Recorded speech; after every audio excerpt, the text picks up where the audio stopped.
Hi guys, tonight we drift quietly into the frozen trenches of the Great War at Christmas.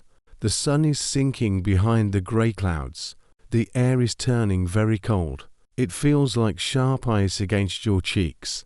The wind is coming off the fields like a cold river, finding every gap in your clothes. You can hear the dry, frozen grass snapping under your boots.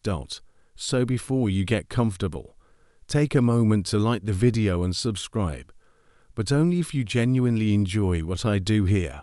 And if you want to let me know where you are listening from and what time it is where you are. I always love seeing those little snapshots of the world. Now dim the lights and let the story begin. You are walking across a dark field. The light is almost gone now, leaving only a soft, purple color in the sky. It is the end of December in the year 1914. You are a long way from home. Your boots feel very heavy. They are made of thick black leather, and they are covered in a layer of frost that looks like tiny white diamonds. Every time you take a step, the hard ground makes a crunching sound. It is a lonely sound. You are wearing a greatcoat. A greatcoat is a very long, very thick coat made of heavy green wool. It reaches all the way down past your knees. It is so heavy that it feels like a warm, thick blanket wrapped around your body. The wool is a bit scratchy against your neck, but you do not mind. The cold is so strong that you are glad for anything that keeps the heat in. You pull the collar up high, right against your ears. The fabric smells like damp sheep and wood smoke. It is a smell you have grown used to over the last few months. As you walk, you feel the weight of your pack on your shoulders. The straps pull at your chest. Inside the pack is everything you own. You have a small tin for your food, a spare pair of socks, and the little book with letters from home. You also carry your rifle. The wood of the rifle is smooth and cold. The metal parts feel like ice. You have to be careful not to touch the metal with your bare skin, or it might stick to you. You keep your hands tucked deep into your pockets as you move toward the edge of the field. In front of you, the ground seems to open up. This is the start of the trench. A trench is a long, deep hole dug into the earth. It is like a narrow path with very high walls made of dirt. These walls are higher than your head. People dug these holes so they could stay hidden and safe from the wind and the fighting. You reach the edge and take your first step down. You move from the flat ground into the deep cut of the earth. As soon as you step down, the wind stops hitting your face. It is much quieter down here. The air is still, but it is very damp. You can smell the wet earth and the scent of old rain.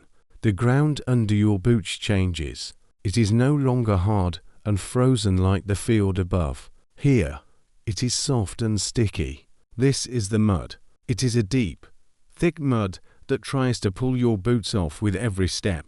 You have to lift your knees high to keep moving. You are walking through a communication trench.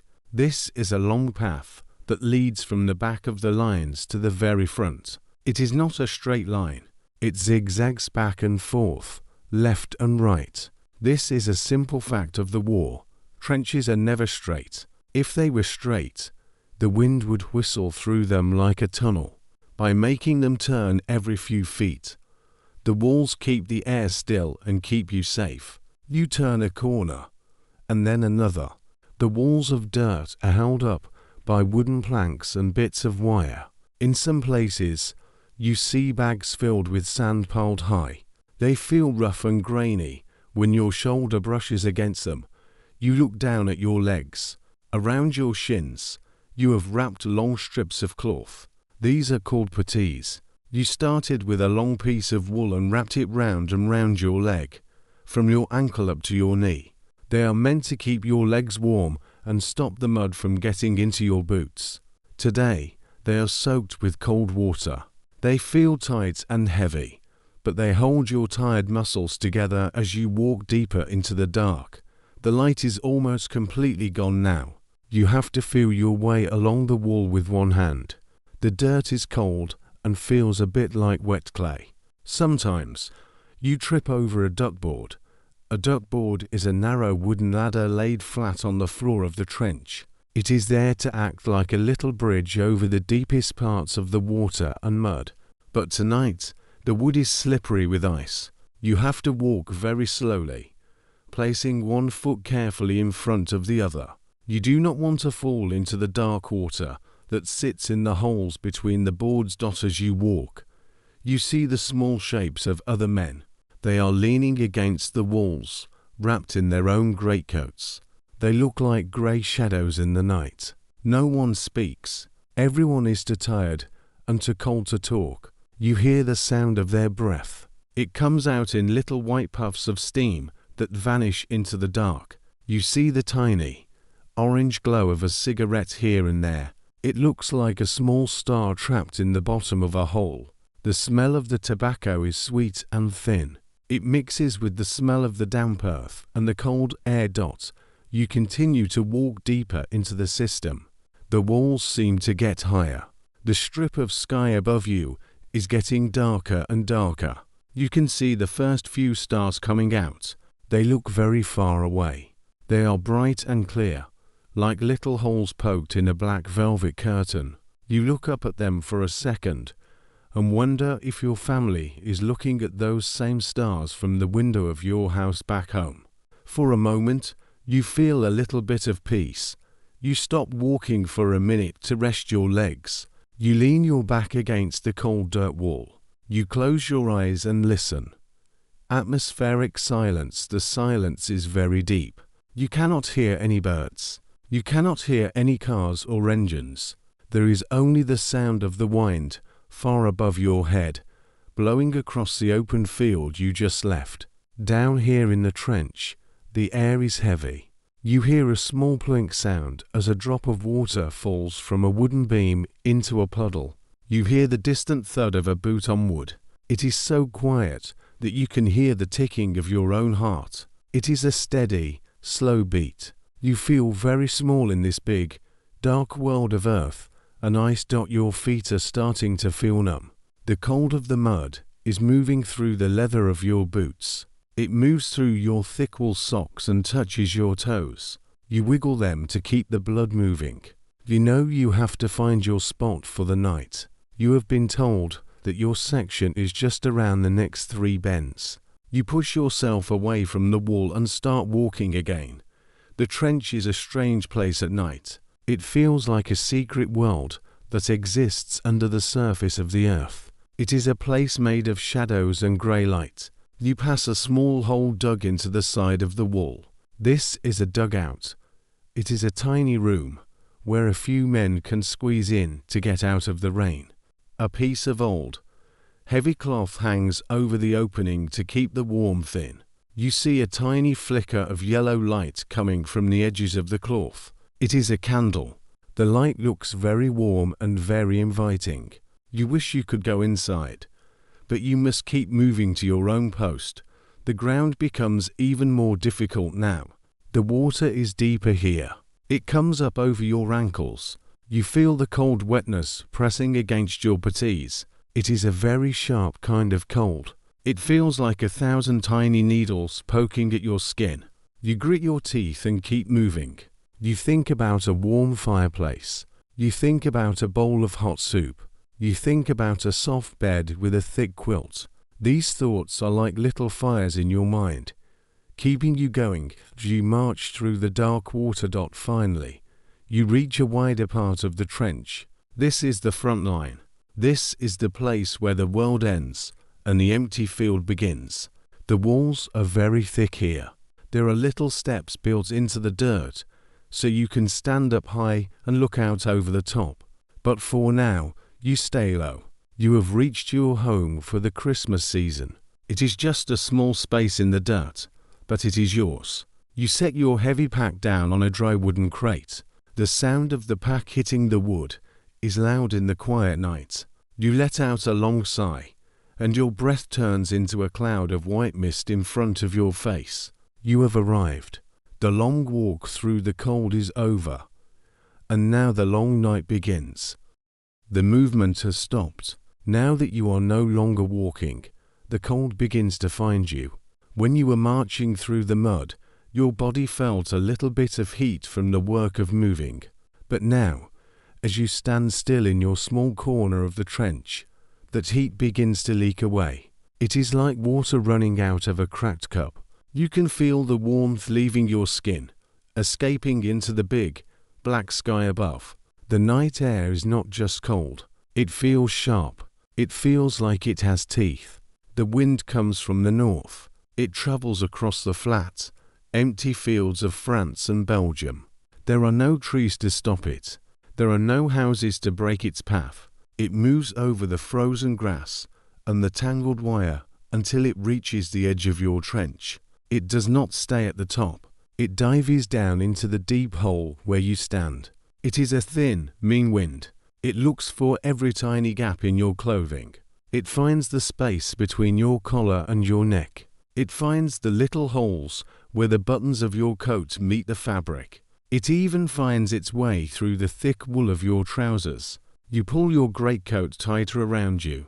This coat is your best friend tonight. It is made of very thick, heavy wool. When you touch it, the fabric feels rough and a bit oily. This oil is natural. It comes from the sheep that gave the wool. It helps to keep the rain out. But tonight, there is no rain. There is only the biting frost. The coat is so heavy that it makes your shoulders ache after a while. It feels like you are carrying a large, sleeping dog on your back, but you do not mind the weight.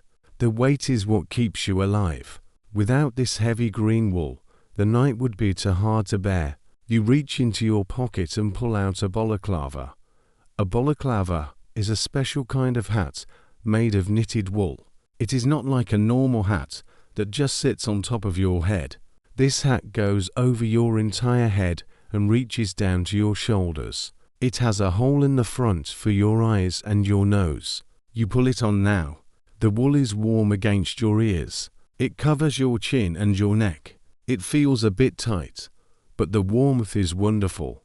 It smells like the soap your mother used to use at home. For a second, as you pull the wool over your ears, the world goes very quiet. The wind sounds far away, like a soft humming noise. You stand there, a dark shape in a dark hole. Your hands are tucked deep into your armpits to keep your fingers from turning numb. You can feel the cold moving through the earth walls beside you. Earlier today, the walls were soft and wet. If you pushed your finger into them, the mud would move. But now, the frost is turning the mud into stone. The earth is freezing solid. You can see a thin layer of white frost beginning to grow on the wooden planks and the sandbags. In the dim light of the stars, the frost looks like tiny, glowing sugar. It is very pretty, but it is a cold beauty.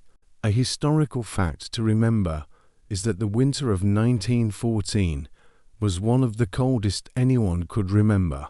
In this part of the world, the temperature dropped so low that the water in the bottom of the trenches turned into solid blocks of ice. The ground became so hard that the men could no longer dig deeper.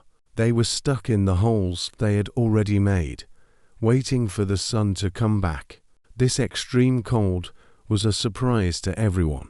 No one had expected the weather to be this harsh so early in the season. You look down at your boots. They are covered in a layer of frozen mud. You try to wiggle your toes, but you can barely feel them. This is something you have to watch out for. You have heard the older men talk about trench foot. This happens when your feet stay wet and cold for too long. To stop this, you have to keep the blood moving. You lift one foot and shake it gently, then the other.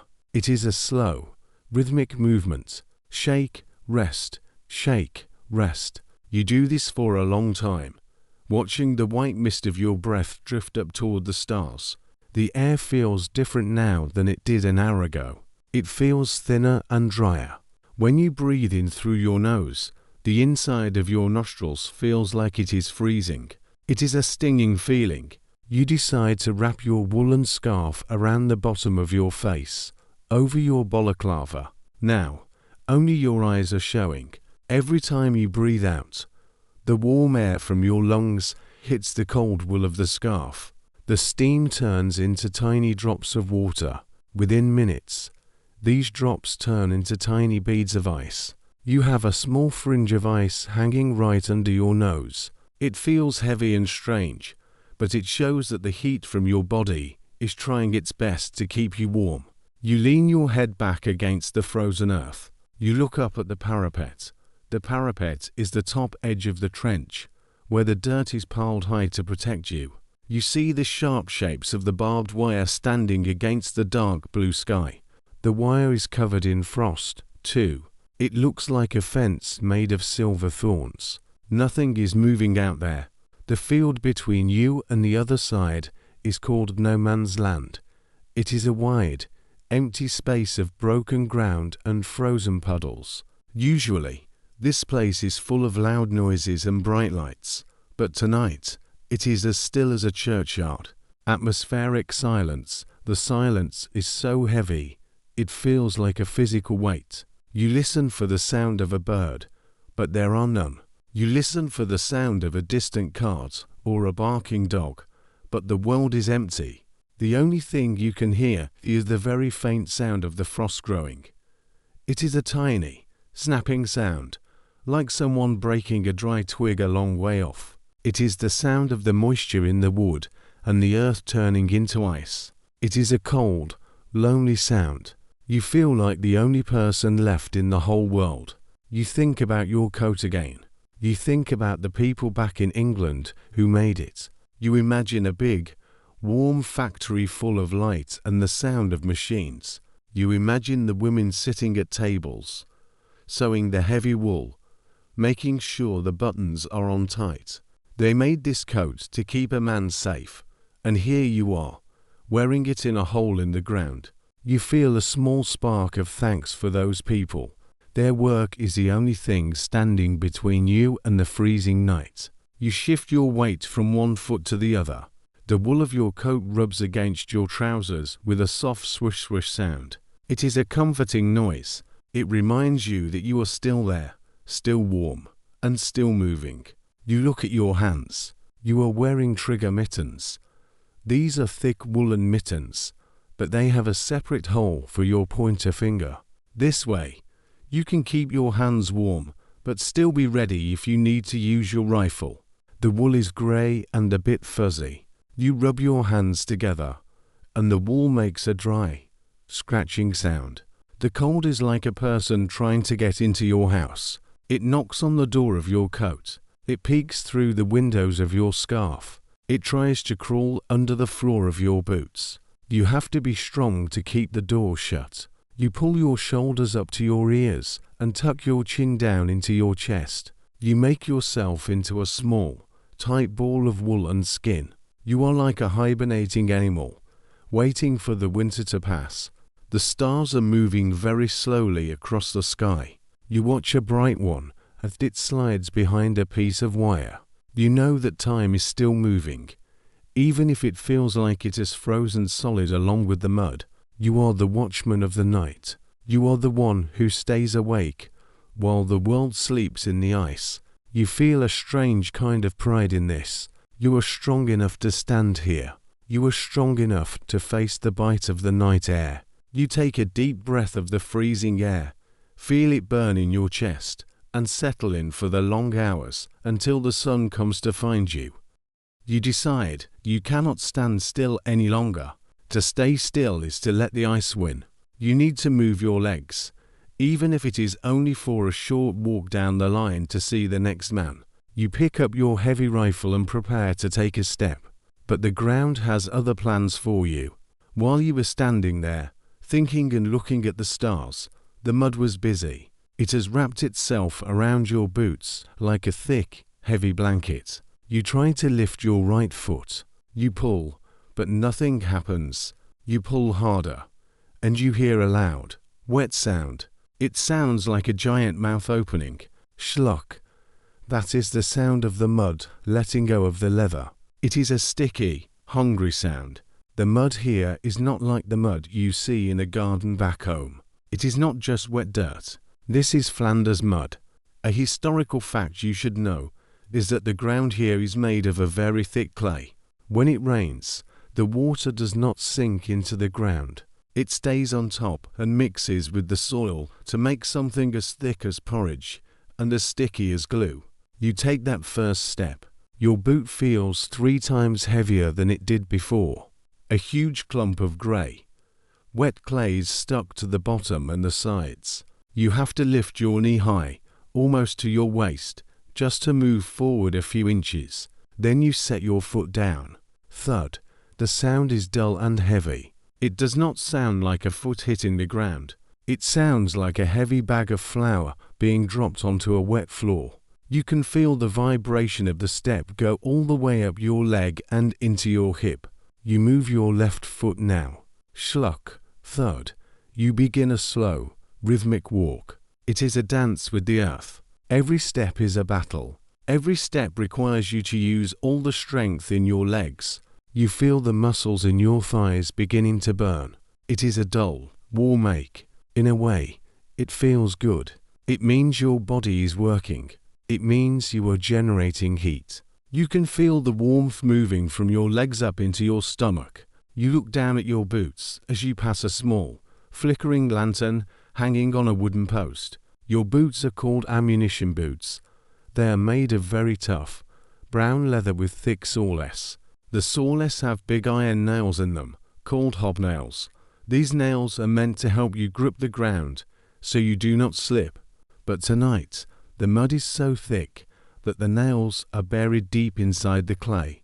You cannot even see the leather anymore. Your feet look like too big grey rocks moving slowly through the dark. The mud does not just stay on your boots. As you walk, it splashes up. It hits the bottom of your greatcoat. It covers your puttees, those long strips of cloth wrapped around your shins. The wetness starts to soak through the wool. You can feel the cold moisture touching your skin. It is a strange feeling.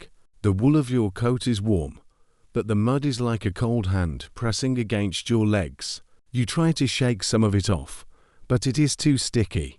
It stays there, adding more and more weight to your walk. You come to a place where the duckboards have broken.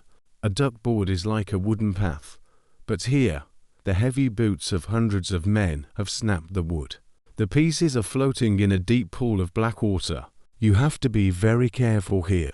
You reach out and touch the wall of the trench to steady yourself. The dirt feels like cold, wet soap. You take a long step, trying to find a solid piece of wood under the water. Your foot goes down, and for a second, you do not feel anything solid. You sink. The water goes over the top of your boot. It flows over the leather and pours inside. It feels like a bucket of ice water has been emptied onto your foot. You gasp, and a big cloud of white steam escapes your mouth. The cold is so sharp it almost hurts. You quickly pull your foot up and find a bit of broken board to stand on. Now, your right foot is soaking wet inside the boot. You can feel the water squishing between your toes. Squish, squish, squish. It is a cold, lonely sound. You stop for a moment to catch your breath. The effort of walking just 20 yards has made your heart beat fast. You lean your shoulder against a large sandbag. The bag is made of rough cloth, and it is frozen hard. It feels like leaning against a block of stone. Atmospheric silence. You stand there in the dark, listening to your own heavy breathing. In and out, in and out. The sound is loud in the narrow trench. Aside from your breath, the world is silent again.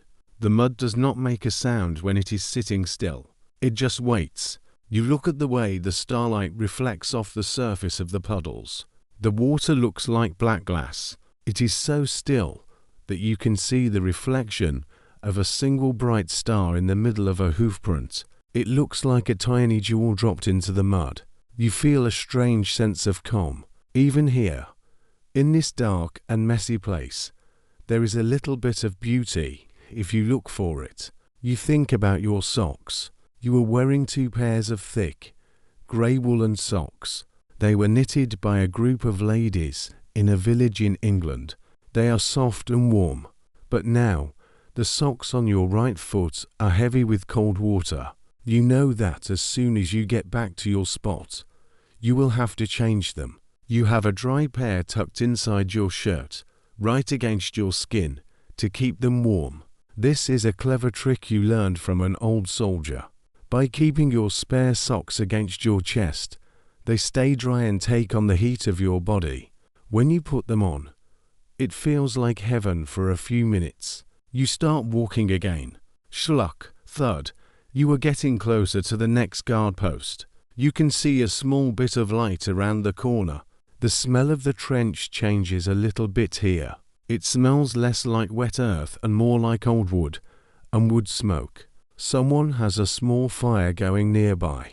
The thought of the fire gives you a little boost of energy. You lift your heavy, muddy boots with a bit more purpose. As you walk, you notice how the trench walls change. In some places, the men have carved little shelves into the dirt. On these shelves, they keep simple things. You see a rusted tin of jam, a broken comb, and a small, white candle that has burnt down to a flat circle of wax. These little things remind you that people live here. This cold, muddy hole is where men eat, sleep, and wait. It is a hard life, but they make it work. They find small ways to make the dirt feel a bit more like a home. You reach the corner and turn. The mud is a bit thinner here because the ground is slightly higher. Your boots make a different sound now.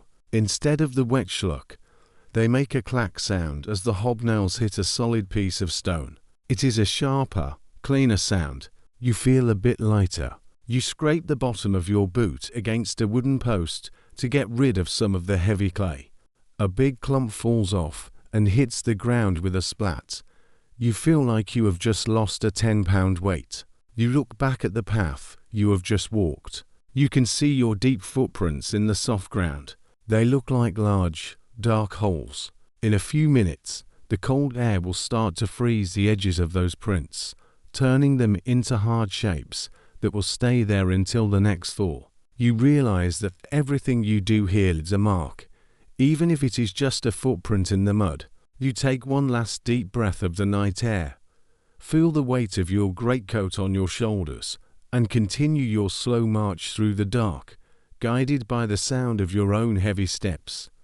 You have walked far enough for now. Your legs are heavy, and the wet boot on your right foot feels like a block of ice. It is time to find your place to rest. In a trench, you do not have a bedroom with a door and a soft bed. You have a funk hole. A funk hole is a small space, like a shelf or a tiny cave, dug into the side of the dirt wall. It is just big enough for a man to crawl into and sit down.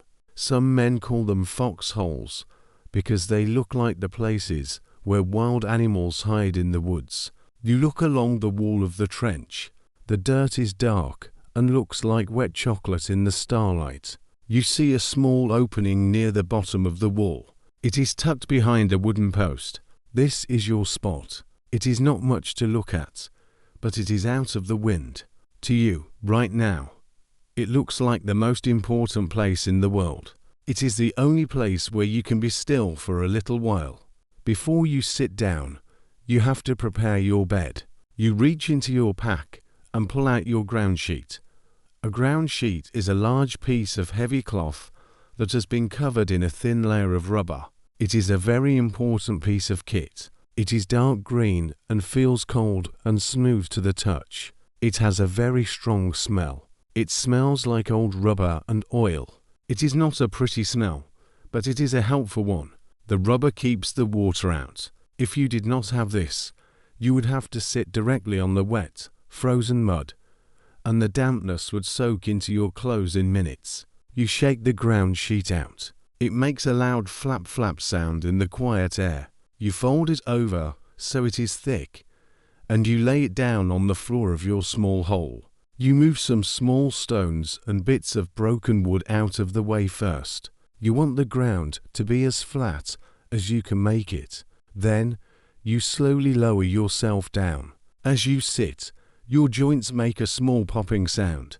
You feel a great sense of relief as the weight comes off your tired feet. You pull your knees up to your chest and wrap your long greatcoat around your legs. You are now tucked into the earth.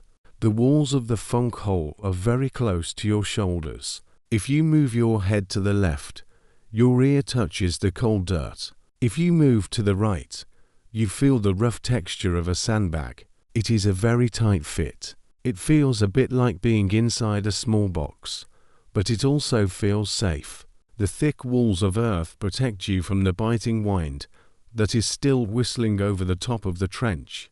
A historical fact you might find interesting that these small holes were often the only places where a soldier could find any peace. Even though they were small and damp, the men took great care of them.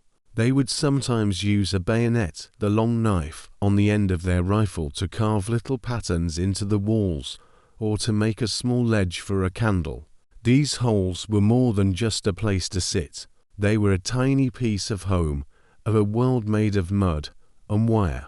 You reach up and touch the ceiling of your little cave. The dirt feels crumbly and cold. You can see tiny roots from the grass above hanging down through the soil. They look like thin, brown threads. You wonder what kind of grass is growing up there in the dark. Is it the same kind of grass that grows in the park near your house? It is strange to think that just a few feet above your head, the open world is still there, even if you cannot see it. You adjust your position, trying to get comfortable. This is not easy. There is always a lump in the ground or a cold draft coming from somewhere. You take your haversack, your small shoulder bag, and place it behind your head. It is full of hard things like tins of food and spare bullets, so it does not make a very good pillow. You wrap your scarf around the bag to make it a bit softer. It is not perfect, but it is better than leaning against the frozen dirt. Now that you are settled, you let your hands fall into your lap. You are wearing your thick woolen mittens, and you can feel the warmth of your own palms. You look out of the opening of your hole, across the narrow path of the trench. Atmospheric silence, the world is so still. From your spot low in the wall, you can only see a small slice of the night sky, and the top of the opposite wall. The silence of the earth is all around you. You can hear the tiny tink-tink of falling dirt as a bit of frost breaks off the wall. You can hear the soft, rhythmic breathing of another man sitting in a hole a few feet away. It is a very calm, quiet sound. It reminds you that you are not alone in the dark. We are all here together, tucked into the ground, waiting for the morning. You smell the dampness of the earth very clearly now. It is a deep, heavy scent. It smells like a cellar or a garden after a long rain. It is a very old smell. It reminds you that the earth has been here for a long time, and it will be here long after you are gone. There is something comforting about that. The earth is strong. It is solid. It holds you and keeps you hidden. You think about the micro-history of your ground sheet again. Did you know that these sheets were also designed to be worn as capes? There is a hole in the middle with a small flap. If it starts to rain while you are walking, you can put your head through the hole and the rubber cloth will cover your shoulders like a tent.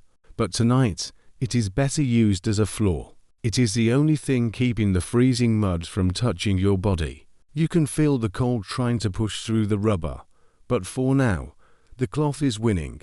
You reach into your coat and find a small, square piece of chocolate. It is hard and cold, and it has a bit of white frost on it. You put it in your mouth and let it melt slowly. It tastes very sweet and very rich. It is a small bit of luxury in your dark hole. You close your eyes as you eat it, imagining the warm kitchen where it might have been made. You can almost hear the sound of a kettle boiling on a stove. The air inside your funk hole is a little bit warmer than the air in the open trench. Your own body heat is being trapped by the small space and the heavy wool of your coat. It is not warm, but it is no longer freezing. You feel your muscles start to relax, one by one. Your shoulders drop. Your neck softens. You let out a long, slow breath.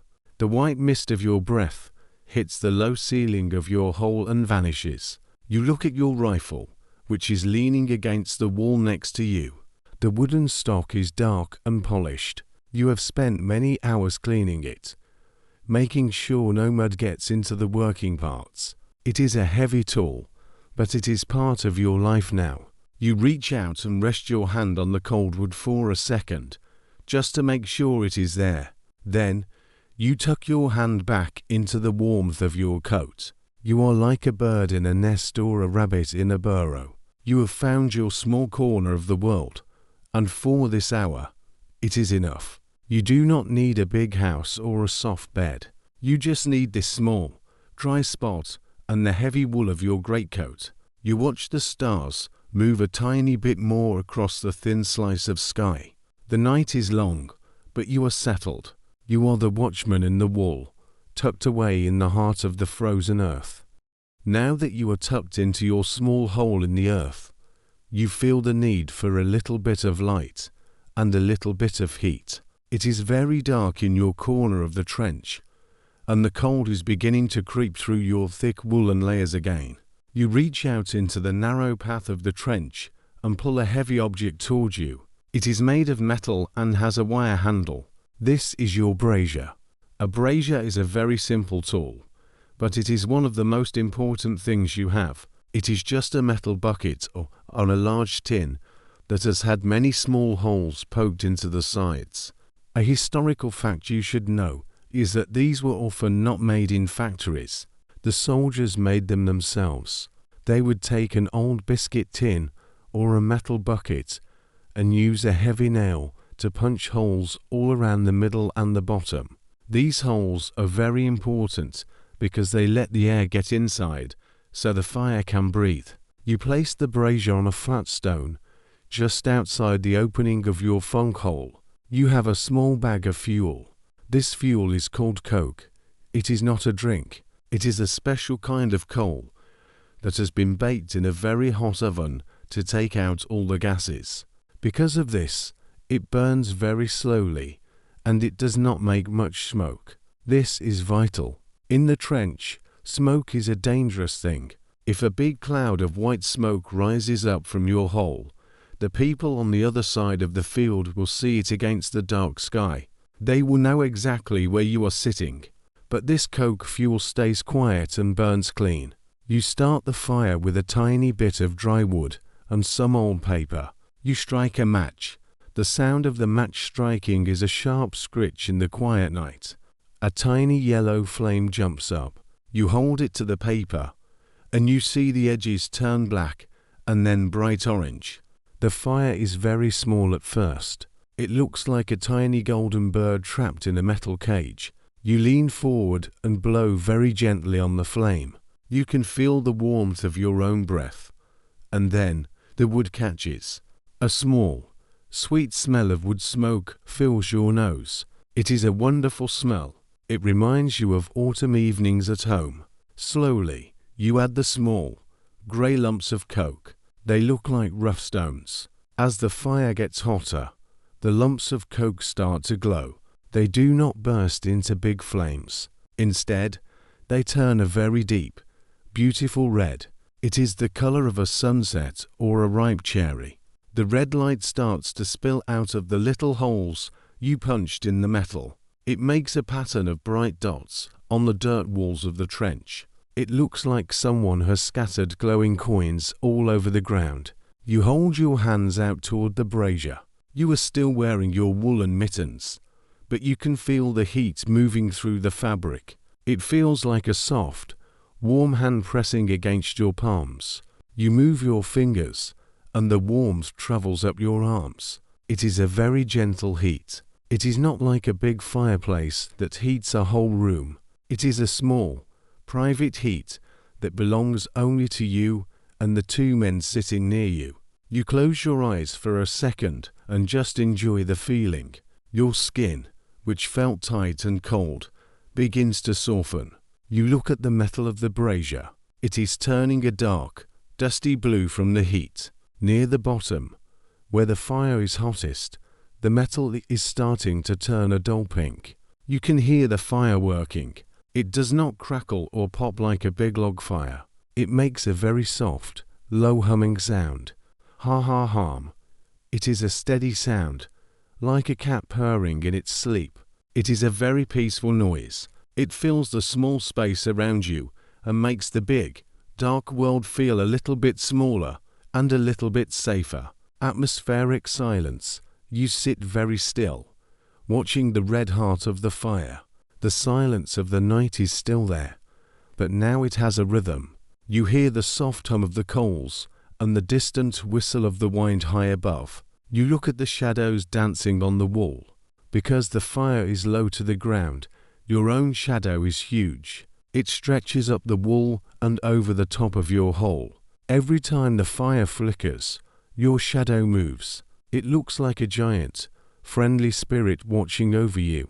You feel a sense of calm. The orange light makes the cold dirt look warm, like the walls of a cozy cottage.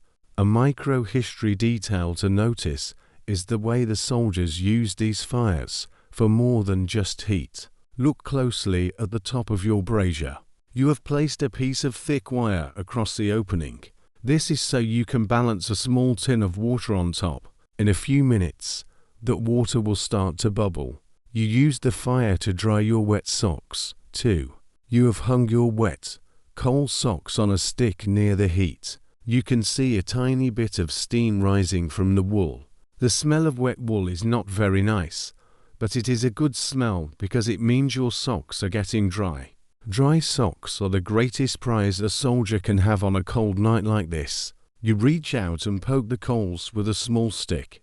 A few tiny sparks fly out of the holes. They look like orange stars. They float in the air for a second and then vanish into the dark. You watch them go, wondering where they went. The air right around the brazier is now quite pleasant. You pull your collar down a little bit. You feel the warmth on your neck and your chin. It is the first time tonight that you haven't felt the bite of the frost. The fire is a small circle of life in a place that feels very empty. You look down the line of the trench. Further away, you can see other tiny points of orange light. Each one is a brazier. Each one is a small group of men trying to stay warm. It looks like a long string of orange pearls stretching through the earth. It is a beautiful sight. It shows that even in the middle of a war, men will find a way to make a fire and sit together. You feel a little bit of sleepiness starting to tug at your eyes. The warmth and the low humming of the fire are making you feel relaxed. But you must stay awake. You have to keep the fire going. You add one more lump of coke to the pile. You watch as the black stone slowly turns red around the edges. It takes a long time for the heat to move into the center of the coal. It is a slow process, like everything else in the trench. You have to be patient. You have to wait for the heat to grow. You look at your boots. They are resting near the base of the brazier. The mud on the leather is starting to dry. It is turning from a dark, wet grey to a light, dusty brown. You can see the shape of the hobnails again. The dry mud starts to crack and fall off in small pieces. It feels good to see the leather of your boots again. It makes you feel like you are winning a small battle against the earth. The night is still very dark, but the red glow of your fire gives you a sense of direction.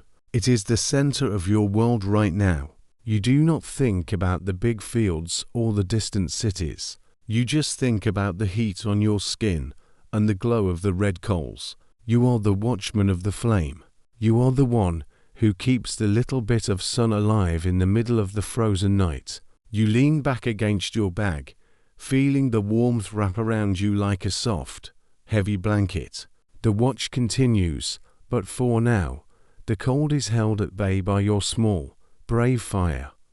The water in your small metal tin is starting to change. For a long time, it just sat there, cold and still, reflecting the red glow of the coals. But now, tiny bubbles are starting to form at the bottom of the tin. They look like little silver beads. They rise slowly to the top and pop with a tiny sound. Soon, the surface of the water begins to dance. A thin white cloud of steam rises up, twisting and turning in the cold air. This is the moment you have been waiting for. It is time to make your tea. You reach into your pack and pull out your mess tin. A mess tin is a very simple tool. It is made of two rectangular metal boxes that fit inside each other. You use the larger one for cooking and the smaller one as a plate or a bowl. They have a long metal handle that folds over the top.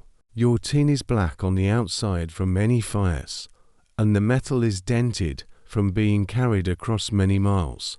It is a humble thing, but it is one of your most precious belongings. Without it, you could not have a hot drink or a warm meal. You take a small, crumpled bag from your pocket. Inside is your tea ration. A historical fact you should know is that every British soldier was given about 1 ounce of tea every day. That is not very much, so you have to be very careful with it. You do not have tea bags like we have today. You have loose tea leaves. They are dark and dry, and they look like tiny pieces of burnt wood. Mixed in with the tea leaves is a good amount of sugar. You also have a small tin of condensed milk.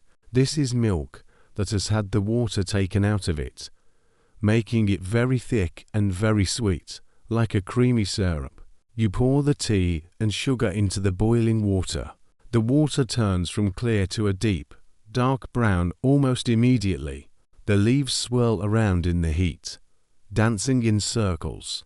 Then, you open the tin of milk. You use the point of your knife to poke 2 holes in the top of the tin.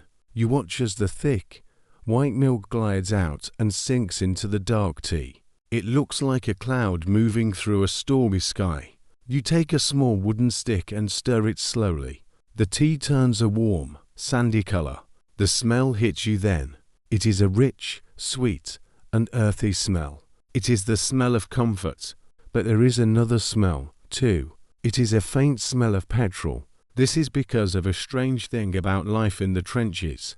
Often, the water for the men was carried to the front in old metal cans that used to hold fuel for trucks. Even though the cans were washed, the taste of the petrol stayed in the metal. Every cup of tea you drink has a tiny bit of that oily taste. At first, you hated it. It made your throat feel strange.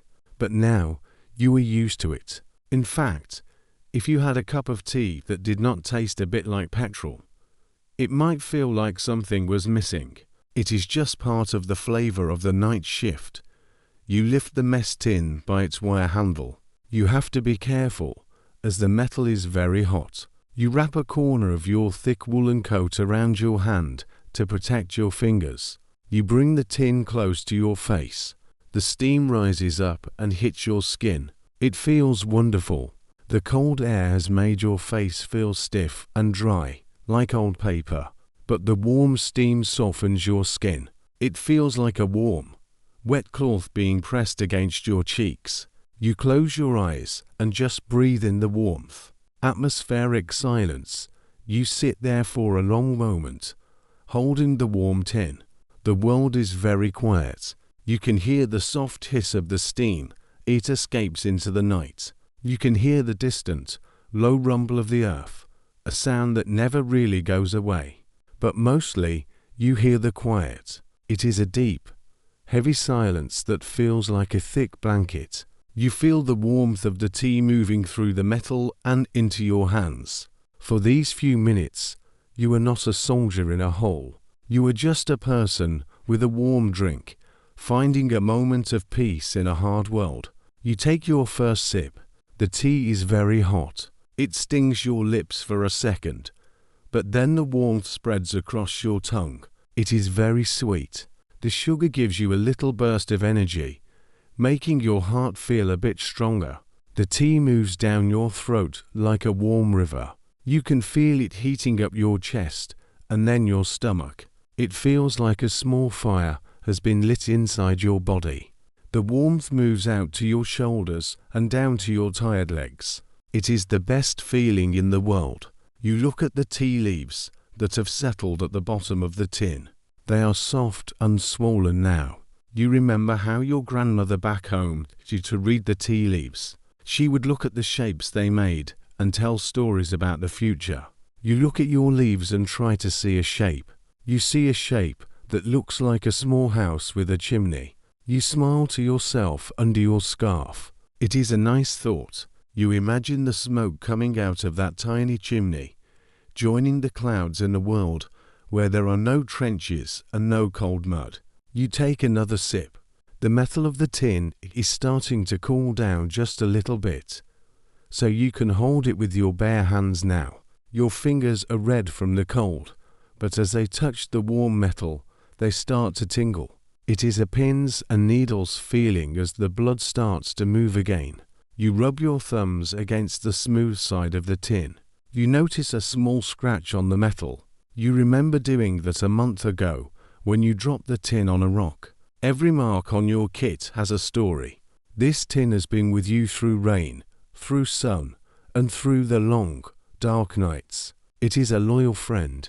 A micro-history detail to look at is the Tommy cooker. While you are using a brazier tonight, some of your friends use a small tin filled with hard fat and a wick called a Tommy cooker. It does not give much light, and it is very small, but it is enough to boil a bit of water. You prefer your brazier because it keeps your feet warm at the same time. You look at your boots again. They are still resting near the coals. A little bit more mud has dried and fallen off. You feel like you are slowly getting clean, one tiny piece of dirt at a time. You drink the last of the tea. The final sip is the sweetest because all the sugar has settled at the bottom. It is thick and syrupy. You lick your lips, tasting the salt and the sugar and the faint hint of petrol. You feel much better now. The hollow feeling in your stomach is gone. You feel more awake, and your body feels less like a block of ice. You set the empty tin down on the wooden crate. The metal makes a soft clink sound. You look back at the fire in the brazier. The coals are still a deep, glowing red. You have finished your drink, but the night is still long. You pull your coat back around your chest, tucking the edges in tight. The warmth from the tea is still inside you, acting like a little engine to keep you going. You feel a sense of quiet pride. You have made your tea, you have found your warmth, and you have kept your spirits up. You are the watchman of the night, and you are ready for whatever comes next. The stars are still bright, the air is still cold, but you have a warm heart and a steady hand. You have finished your tea, but the warmth in your stomach makes you realize how hungry you are. You need something solid to give you the strength to get through the rest of the night. You reach into your pack again, feeling past the spare socks and the cold metal of your spare bullets. Your hand finds a small, heavy object. It is a tin of meat. The tin is cold against your skin. It is a dull, silver color, and it feels very solid in your hand. This is your main meal. Most of the time, this is what you eat. A historical fact to know is that the British Army used millions of these tins. The meat inside is usually beef that has been cooked and salted, so it stays good for a long time without a fridge. Most of the men call it bully beef. The name comes from a French word for boiled beef, but to you, it is just dinner.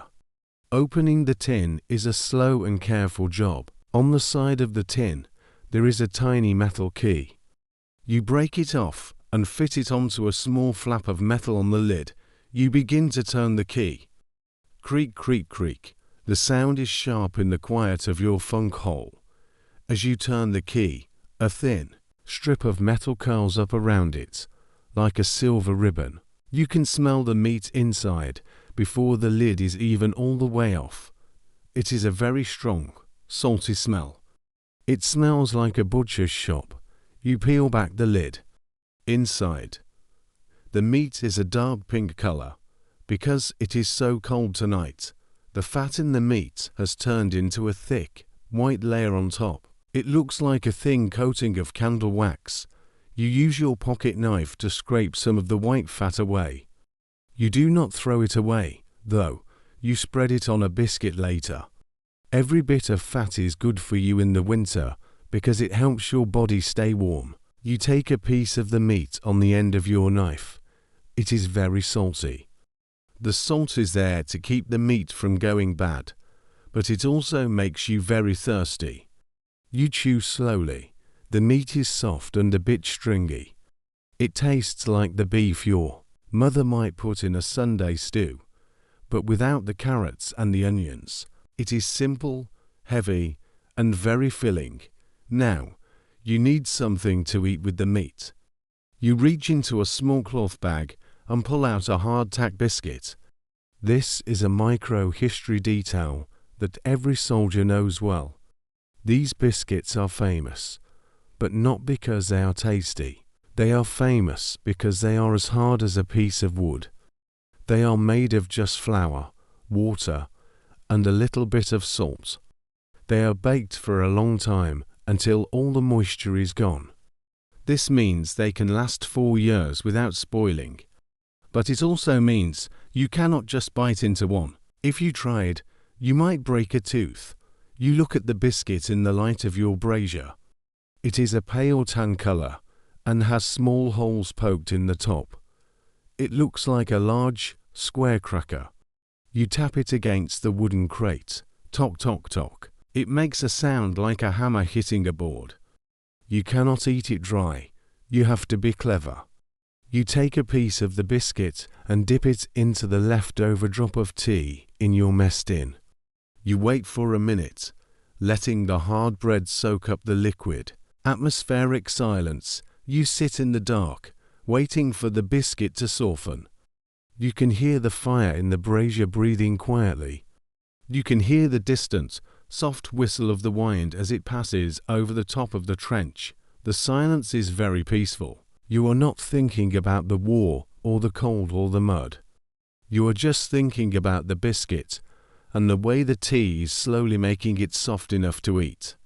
It is a very small thing to focus on, but in the middle of a big night, small things are what matter. When the biscuit is soft, you put it in your mouth. It does not have much flavor. It tastes a bit like plain flour and salt. But when you eat it with a piece of the salty beef, it is actually quite good. The bread soaks up the salt from the meat. It feels heavy and solid in your stomach. You can feel your energy coming back.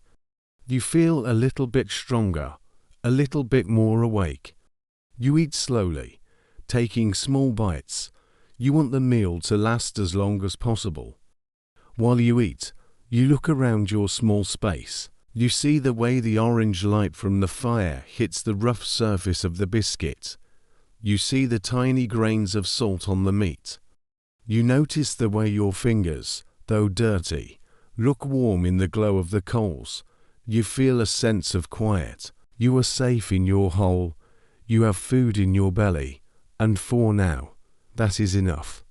Sometimes, if you are lucky, you might find a bit of gristle or a small bone in the tin.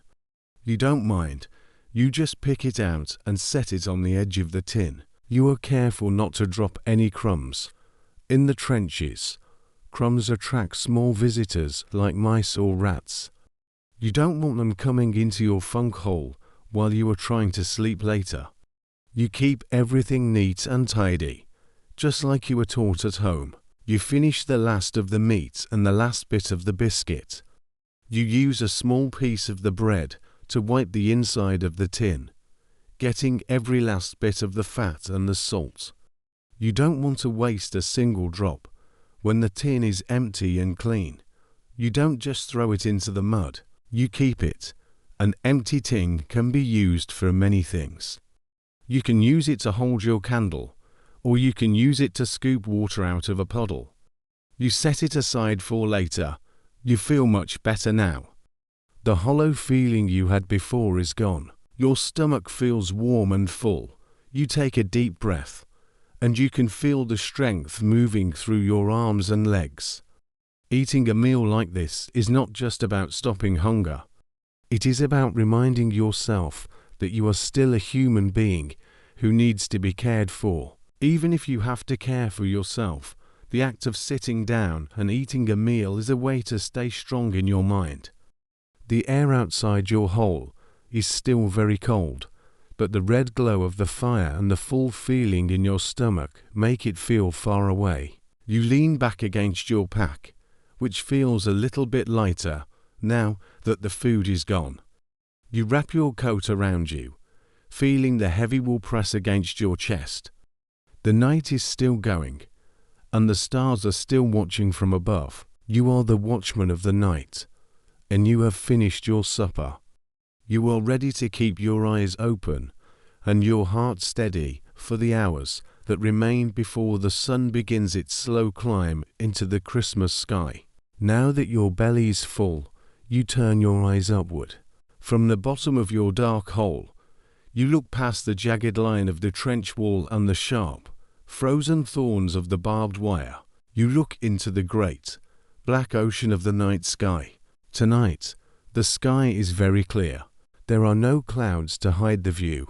The air is so cold that it seems to have washed the sky clean, leaving only the deep, dark velvet and the thousands of tiny, bright lights that sit within it. You lean your head back against the dirt and watch the stars.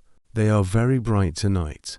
Because there are no city lights out here on the front line, the stars look much bigger and closer than they do at home.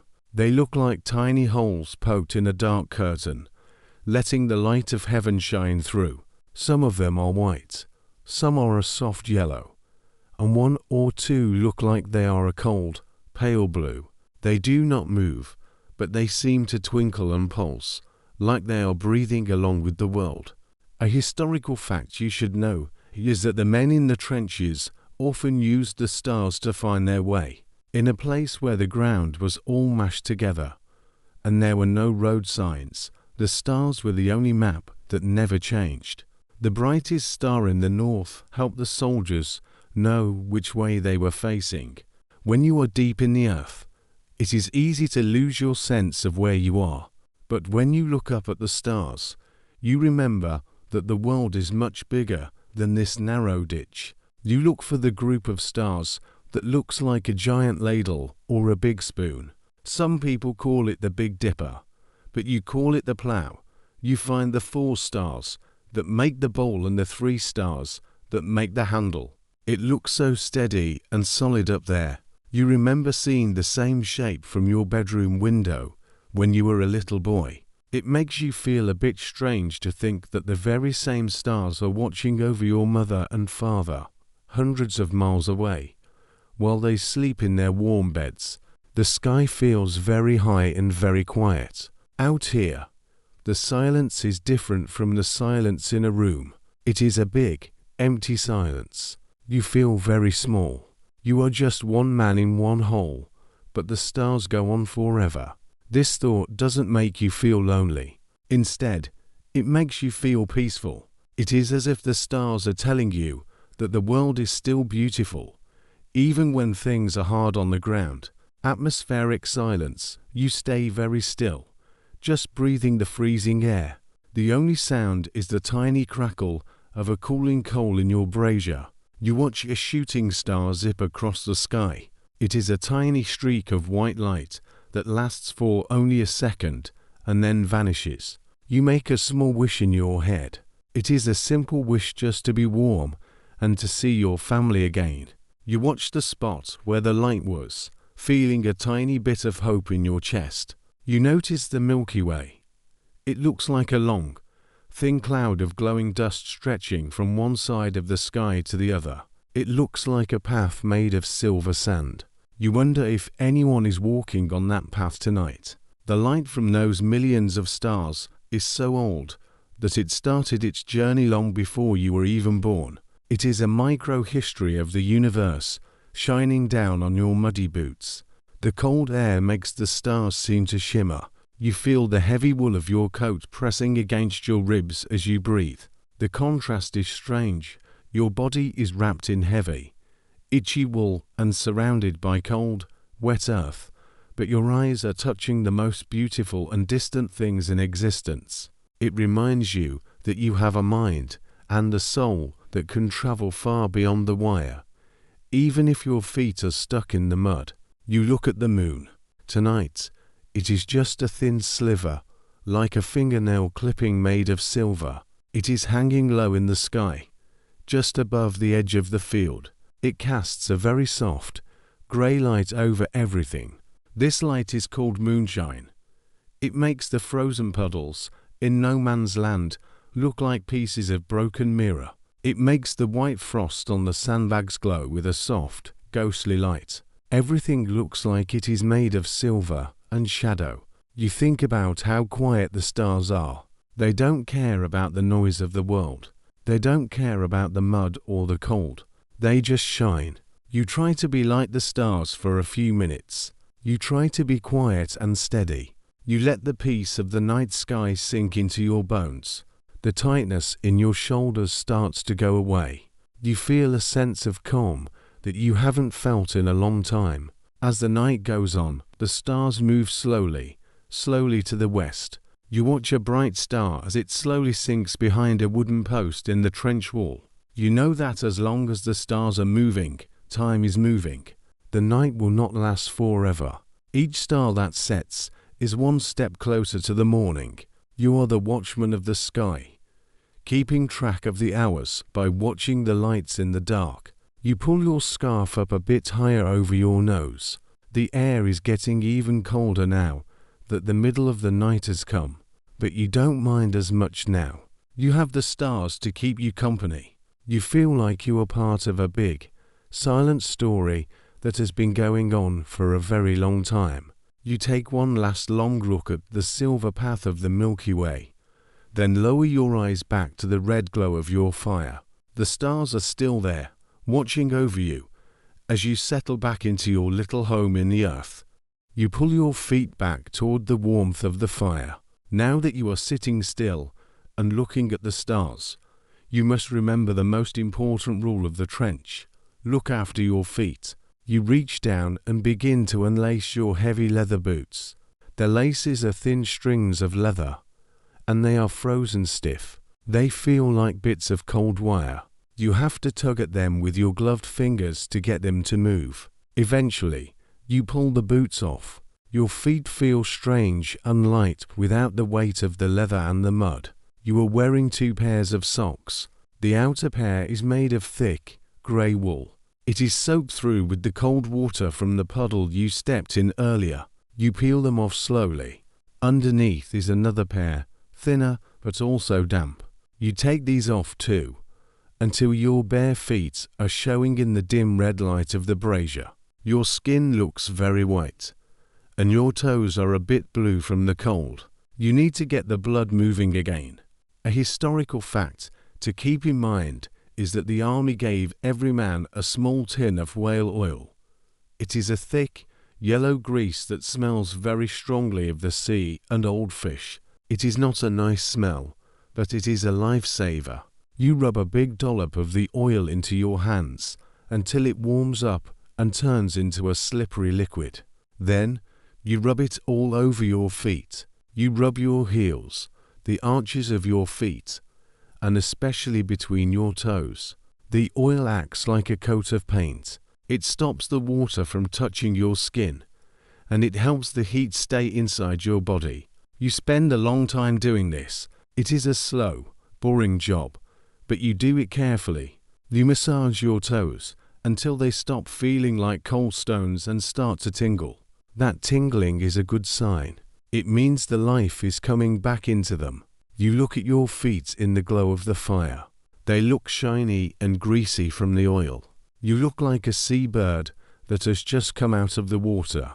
This is a micro-history detail that men would remember for the rest of their lives. The smell of fish oil and the feeling of rubbing life back into frozen toes in the dark. The trench is very quiet while you do this. You can hear the soft slap-slap sound of your hands against your skin. You can hear the tiny hiss of a drop of water falling into the fire. It is a very private moment. You are not thinking about the other side or the big map of the war. You are just thinking about your 10 toes and keeping them safe from the frost. You feel a sense of relief as the warmth returns. It is a small victory against the winter. Now comes the best part. You reach inside your shirt, right against your warm chest, and pull out your spare socks. Because you have been wearing them against your skin all night, they are perfectly dry and very warm. You pull them on. The wool feels incredibly soft and fuzzy. It feels like putting your feet into two warm clouds. You wiggle your toes, enjoying the feeling of the dry fabric. You decide not to put your boots back on just yet. You want your feet to enjoy being dry for as long as possible. You take your wet socks and wring them out. A few heavy drops of cold water fall into the mud. Then, you hang them on a wooden peg near the brazier. You watch as a tiny bit of steam begins to rise from the wool. You hope they will be dry by the time the sun comes up. Having dry socks is more important than having a medal or a full belly. It is the thing that keeps a man walking. You lean back, feeling the tingle in your feet turn into a steady, comfortable warmth. You are the watchman of your own health, keeping the cold from taking hold of your weary body. You sit with your dry socks on, feeling the warmth travel from your toes up to your ankles. It is a quiet time of the night. The middle of the night is when the world feels most empty. To pass the time, you lean forward and listen. Being a watchman isn't just about using your eyes. It is about using your ears. In the dark, the sounds of the night tell you a story. You hear the wind first. It does not blow in a straight line. It swirls and spins. High above the trench, it whistles through the no man's land. It makes a high, thin sound as it passes through the rusted metal of the barbed wire. It sounds almost like a person singing a very long, low note. Sometimes, the wind catches a piece of loose tin or an empty can. You hear a clink dash clink as the metal hits a stone. It is a lonely, cold sound that reminds you how much empty space is out there beyond the dirt walls. Then, there are the sounds of the trench itself. Even though the men are trying to be quiet, the earth is always moving. You hear a thud as a small clump of frozen dirt falls from the top of the wall and hits the floor. You hear the creak of the wooden boards, the duck boards, as they settle into the mud. These sounds are soft, but in the deep silence, they seem very loud. It is like the earth is alive and breathing right along with you. A historical fact to think about is that the soldiers had to learn to tell the difference between safe sounds and scary sounds. A safe sound is the wind or a bird. A scary sound is the snip-snip of wire cutters or the soft squish of a boot in the mud where no one should be. You have become very good at this. You can tell if a sound is just a frost breaking a twig or if it is something else. Tonight, thankfully, the sounds are all peaceful. You hear the sounds of the animals that live here with you. There are rats in the trenches. You hear their tiny, scratching feet as they run along the wooden ledges. They are looking for crumbs of bread or bits of meat. You hear a soft squeak from a dark corner. You don't like the rats, but they are just another part of the night shift. You also hear the occasional flap of wings. A small owl might be flying overhead, looking for a mouse in the frozen field. You can't see it, but you hear the soft whoosh of air as it passes by. The silence returns, and it feels even deeper than before. You close your eyes and focus on the tiny noises. You hear the heartbeat of the fire in your brazier, a small pop, and a piece of coke settles down. You hear the rhythmic, heavy breathing of your friend in the next hole. It is a comforting sound. It tells you that you are part of a team. You are all watching and listening together. You feel a sense of safety in that shared silence. One specific sound you listen for is the clank of the water cart. Far behind the lines, you can sometimes hear the faint sound of metal wheels on a bumpy road. It is miles away, but the cold air carries the sound a long distance. It reminds you that there is a whole world behind you, working to keep you fed and watered. It makes the trench feel a bit less like an island in the middle of nowhere. You notice the sound of the frost. It is a very strange thing, but if you are very quiet, you can almost hear the ice forming. It is a tiny, microscopic crackle, like someone stepping on dry grass a mile away. It is the sound of the dampness in the air turning into solid white crystals on the sandbags. It is the sound of the world turning into a giant ice sculpture. It is a cold sound, but it is also very beautiful in its own way. You reach out and touch the wall of the trench. The dirt is now so cold it feels like metal. You listen to the sound of your own glove rubbing against the frozen clay. It makes a dry, scratch noise. You realize that you are the only one making noise right now. You stop and go back to being still. You want to hear the night, not yourself. The stars are still moving, and the wind is still singing through the wire. You feel like a giant ear, taking in every tiny vibration of the earth. You are the watchman of the silence, the one who knows every creak and every whistle of the frozen world. You lean back, satisfied that everything is as it should be. The night is quiet, the world is still, and you are here to hear it all. The fire in the brazier is starting to fade just a little bit. The deep red glow is turning into a soft pink. It is time for you to do your job. You are on sentry duty.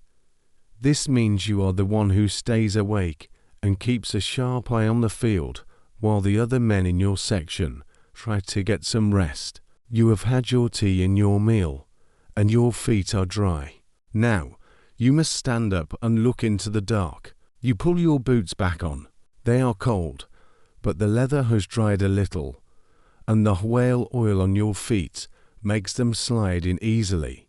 You stand up slowly. Your legs feel a bit stiff from sitting in the small hole, so you stretch your arms wide. You feel the heavy wool of your greatcoat move against your back. You pick up your rifle. It is heavy, but it feels solid and familiar in your hands. You move to the fire step. A fire step is a small ledge built into the side of the trench. It is like a long wooden bench, or a step made of packed dirt and held up by planks. When you stand on the floor of the trench, you cannot see over the top, but when you step up onto the fire step, your head and shoulders are high enough to look out across the field. You take a step up. Now, your chest is level with the top of the dirt wall. You rest your elbows on a sandbag. The sandbag is frozen solid, like a block of ice. It is covered in a thick layer of white frost that sparkles in the starlight. You peer out over the edge. This is the first time tonight you have looked at the world outside the hole. It is a big, wide, and empty place. The field in front of you, no man's land, is a mess of broken ground. There are deep holes from old explosions and the remains of old fences. Everything is painted in shades of grey and blue by the moonlight. A historical fact to remember is that sentries had to stay very still. If you move your head too fast, the light of the moon might catch your brass buttons or the metal of your hat. You have a special cover over your hat made of dull cloth, so it does not shine. You stay as still as a statue, letting your eyes get used to the dark. You are looking for anything that moves. But tonight, nothing moves. The only thing you see is the frost growing on the wire. You look at the wire. It is called barbed wire. It is a long string of metal with sharp, pointy bits every few inches. It is tangled together in big piles between you and the other side. Tonight, the wire looks beautiful. The frost has turned every sharp point into a tiny silver needle. It looks like a garden of glass. You watch it for a long time, making sure no one is trying to cut through it. The air up here is much colder than it was down in your funk hole. The wind hits your face directly. It makes your eyes water, and the tears feel cold on your cheeks. You blink slowly, keeping your focus on the line of the horizon. You hear the clack of your own rifle that taps against a button on your coat. It is a small, lonely sound. You feel like the only person awake in the whole world. It is a big responsibility to be the one who watches over your friends while they sleep. You look at the parapet, the front wall of the trench. You see a small wooden stick standing up. This is a marker you put there earlier today. It points toward a specific spot on the other side. By using markers like this, you can keep track of where you are looking, even when it is very dark. You follow the line of the stick with your eyes, looking deep into the shadows. You see the dark shapes of a few dead trees. They have no leaves and no branches left. They look like giant, black fingers reaching up from the earth toward the stars. A micro-history detail to notice is your periscope. Since it is dangerous to keep your head above the wall for too long, you sometimes use this clever tool. It is a long wooden box with two mirrors inside, one at the top and one at the bottom. You hold the box so the top mirror is above the wall, and you look into the bottom mirror. It is like having eyes on a long stick. You can see the whole field without your head ever leaving the safety of the trench. You pick it up now and take a slow look around. The world looks green and shaky in the old glass of the mirror, but it is clear enough to see that the field is empty. The stars are very bright above you. You feel the weight of your helmet on your head. It is a Brody helmet, made of thick steel. It is shaped like a wide, flat bowl. It is very heavy, and the leather strap under your chin feels a bit tight, but it makes you feel safe. You lean your forehead against the cold rim of the helmet for a second, feeling the strength of the metal. You shift your weight from one foot to the other.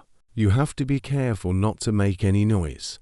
You don't want to wake the men sleeping in the holes below you. They need their rest. You look down for a second and see the small, glowing dots of the braziers along the line. They look like tiny orange eyes watching from the dark. You feel a sense of warmth in your heart, knowing your friends are there, even if they are asleep. The night is very long when you are standing still. You find yourself counting the stars or following the shape of a cloud. You think about the time. Is it midnight yet? Is it Christmas Eve? You aren't quite sure, but you know the sun will come eventually. You just have to keep watching. You are the watchman of the wall, the guardian of the night. You take a deep breath of the freezing air, pull your coat tight, and keep your eyes fixed on the silver wire and the dark, silent field. You have been standing on the fire step for a long time. Your neck is a bit stiff from looking in one direction, and the cold is starting to seep through your heavy boots again. You decide to use your periscope more. This tool is a simple but clever invention. It is essentially a long tube with two mirrors set at angles. You hold the bottom of the tube, and the top mirror peeks over the dirt wall while your head stays safely below. It is a micro-history detail that changed the way men survived in the trenches. Looking through the glass, you see the world in a slightly blurry, silver-grey way. The mirrors are a bit dusty, but they allow you to scan the field without becoming a target for a sharp-eyed person on the other side.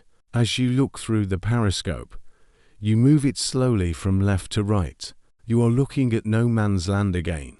This is the empty space between the two armies. It is a place of broken things. You see a rusted wheel from a cart, half buried in the frozen mud. You see the dark, jagged shapes of old wooden posts. The moonlight makes everything look like it is made of cold stone. It is a very strange feeling to look at a piece of ground that no one can walk on. It is a silent, frozen world that belongs to no one. A historical fact to remember is that the distance between the trenches was not always the same. In some places, the other side was hundreds of yards away. In other places, like where you are tonight, they are so close that you can hear the sound of a hammer or the cough of a man across the way. Because they are so close, you have to be very quiet. Even the clack of your periscope hitting a wooden beam could be heard if the wind is still. You move with great care, like a cat moving through a garden at night. You focus the mirrors on a specific spot, There is a small rise in the ground about 50 yards away. You watch it for several minutes. Is that a shadow moving, or is it just your eyes playing tricks in the dark? When you stare at the dark for a long time, your brain sometimes tries to make shapes out of nothing. You blink hard and look again. The shadow does not move. It is just a pile of old sandbags that have turned grey with age. You let out a slow breath of relief. Your breath hits the glass of the mirror and fogs it up for a second.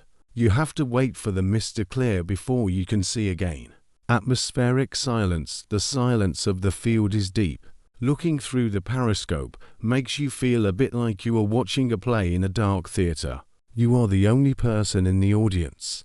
The stage is the frozen field, and the actors are the shadows and the stars. You feel very detached from the world, as if you are looking through a window into another time. You hear the very faint creak of the wire moving in the wind.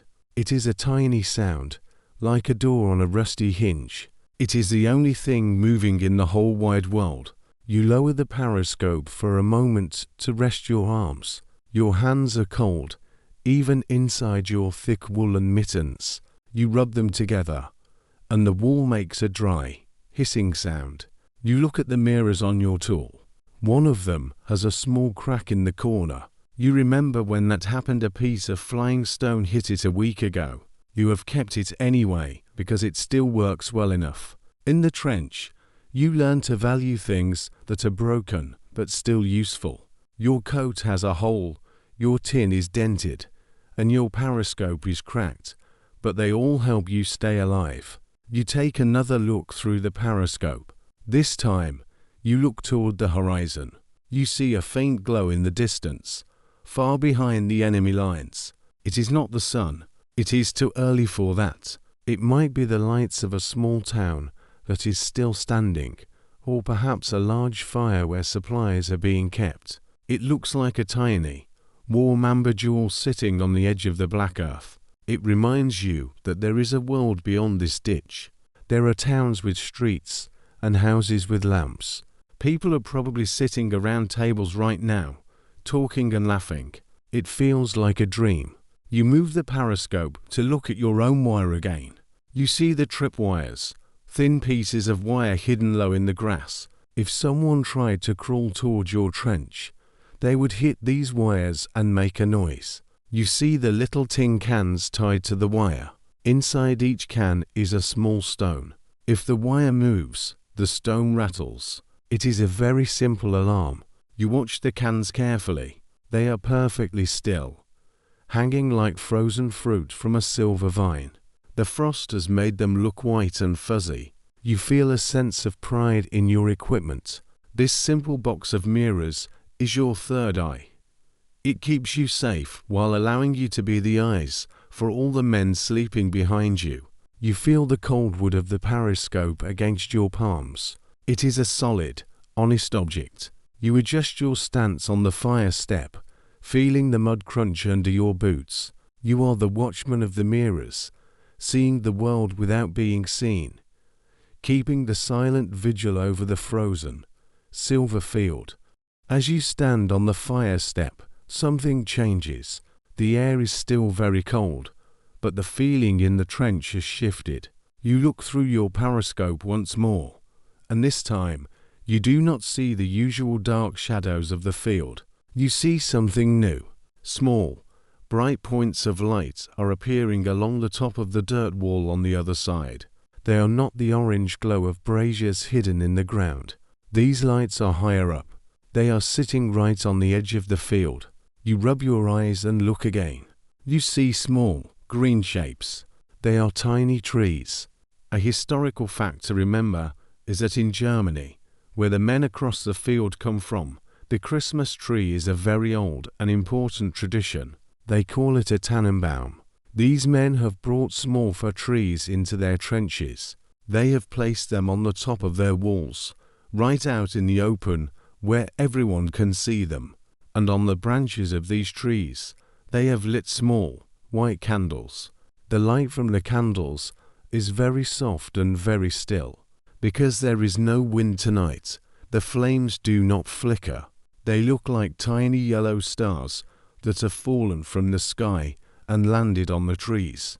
The light reflects off the white frost on the ground, making the whole area look like it is covered in sparkling jewels. It is the most beautiful thing you have seen in a long time. It does not look like a place of war anymore. It looks like a quiet village street on a winter night. You stand very still, your hands resting on the cold sandbags. You are not the only one watching. Below you, you hear the soft hush of other men waking up. They have heard the news. One by one, they climb up onto the fire step to see the lights. No one says a word.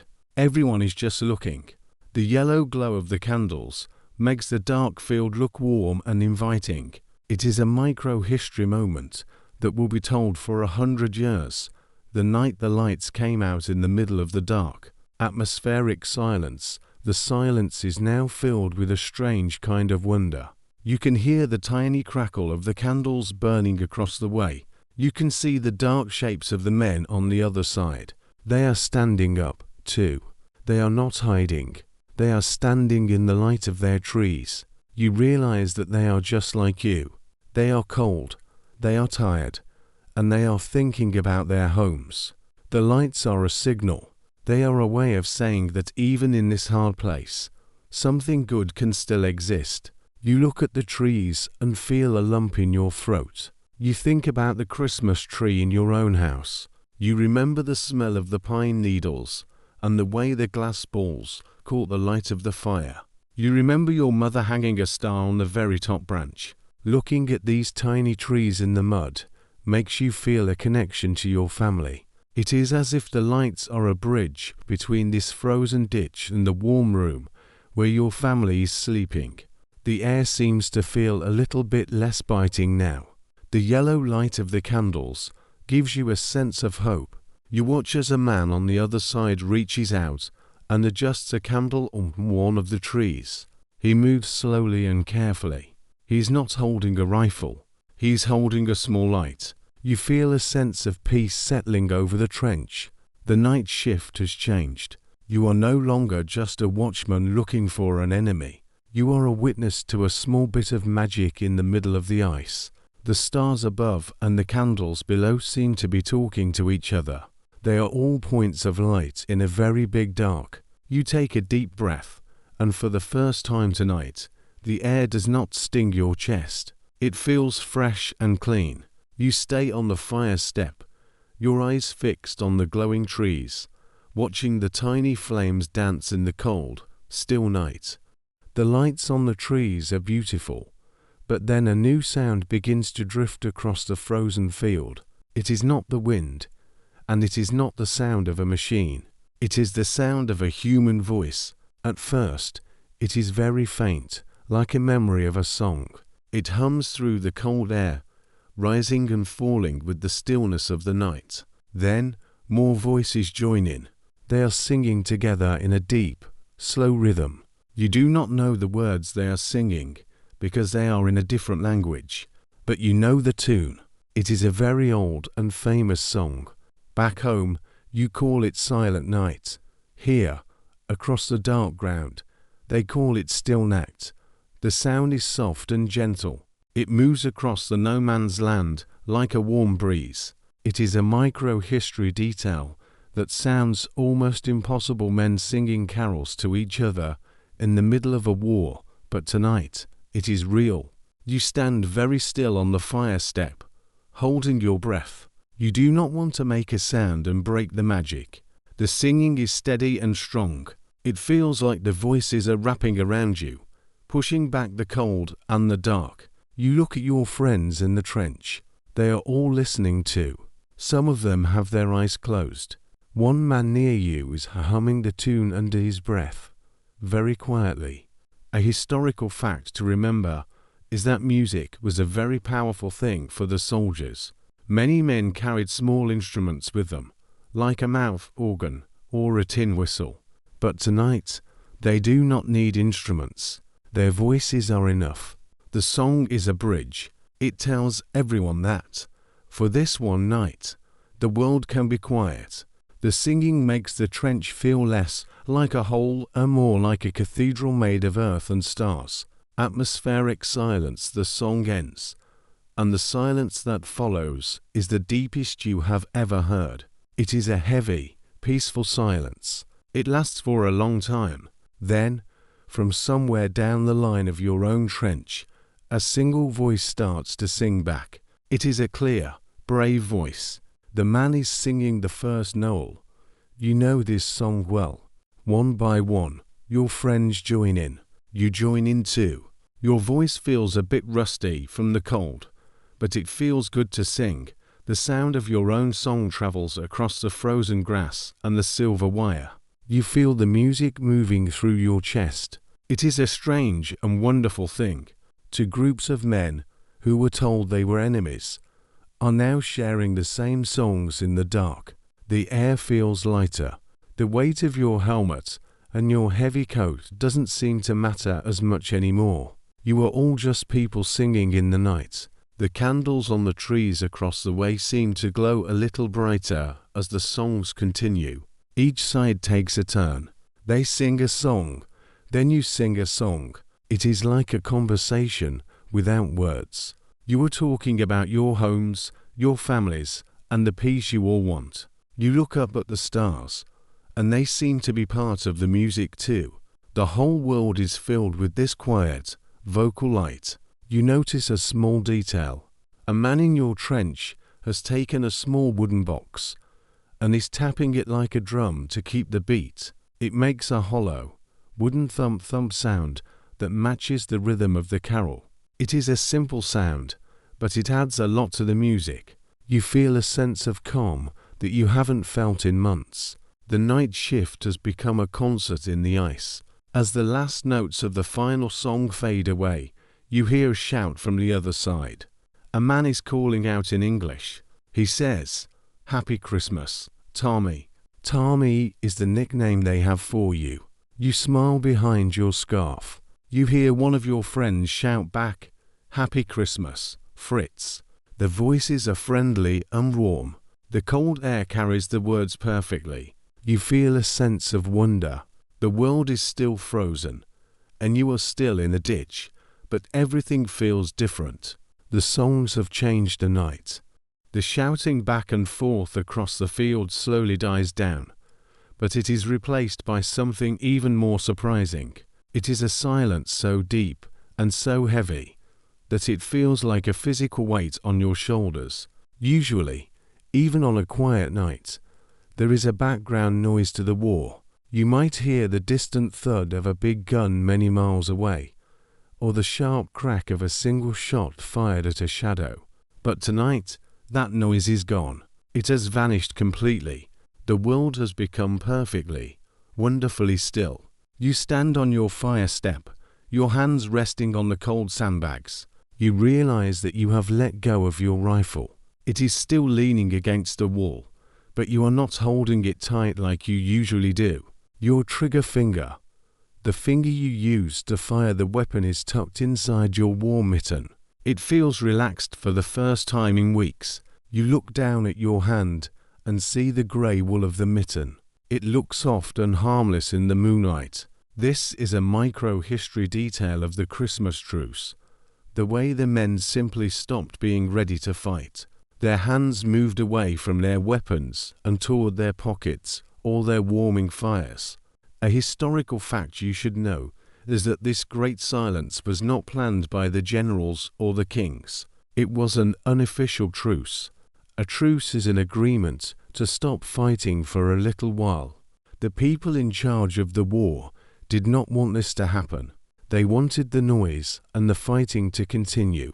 But the men in the mud, the ones like you who were cold and tired, decided for themselves that the night should be quiet. It started with a few songs and a few lights, and now it has grown into a piece that covers the whole field. You look out over the parapet. In the past, you had to be very careful when you looked over the top. You had to move fast and keep your head low.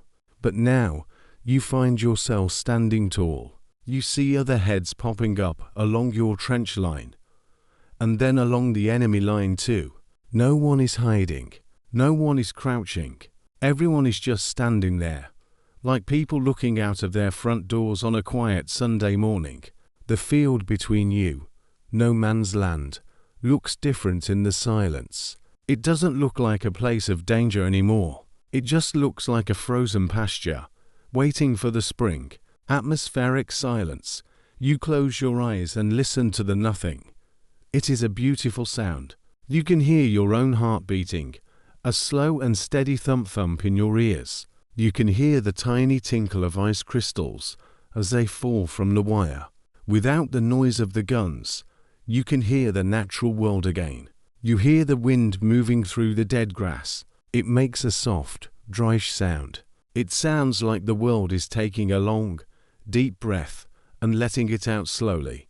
You feel a sense of calm that is so deep it makes you feel almost light, as if you could float away from the mud and up toward the stars. You notice a small wooden post right in front of your spot. It is a simple piece of wood used to hold up the wire. Usually, you look at it and think about how it blocks your view. But tonight, you look at the texture of the wood. It is old and weathered, with deep cracks running down its side. The frost has filled those cracks with white ice, making it look like it is covered in silver veins. You reach out a gloved hand and touch the top of the post. It is freezing cold and very rough. It feels solid and real. It is a small piece of the world that isn't broken, and it feels good to touch it. The air feels very still now. Even the wind has slowed down, as if it doesn't want to disturb the peace. The white mist of your breath doesn't blow away. It just hangs in front of your face like a soft, white ghost. You watch it slowly fade into the dark air. You feel the heavy wool of your greatcoat pressing against your chest. The weight is comforting.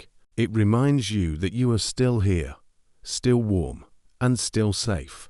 For the first time since you arrived at the front, you don't feel like you have to be afraid of the dark. The dark is just the night, and the night is peaceful. You look at the candles on the other side. They are still burning, tiny points of yellow light in the vast blue-grey of the frozen field. They look so steady. They don't flicker at all because the air is so calm. It is as if the whole world is holding its breath, waiting to see what happens next. You think about the night shift and how it has changed. Your job tonight isn't to be a soldier.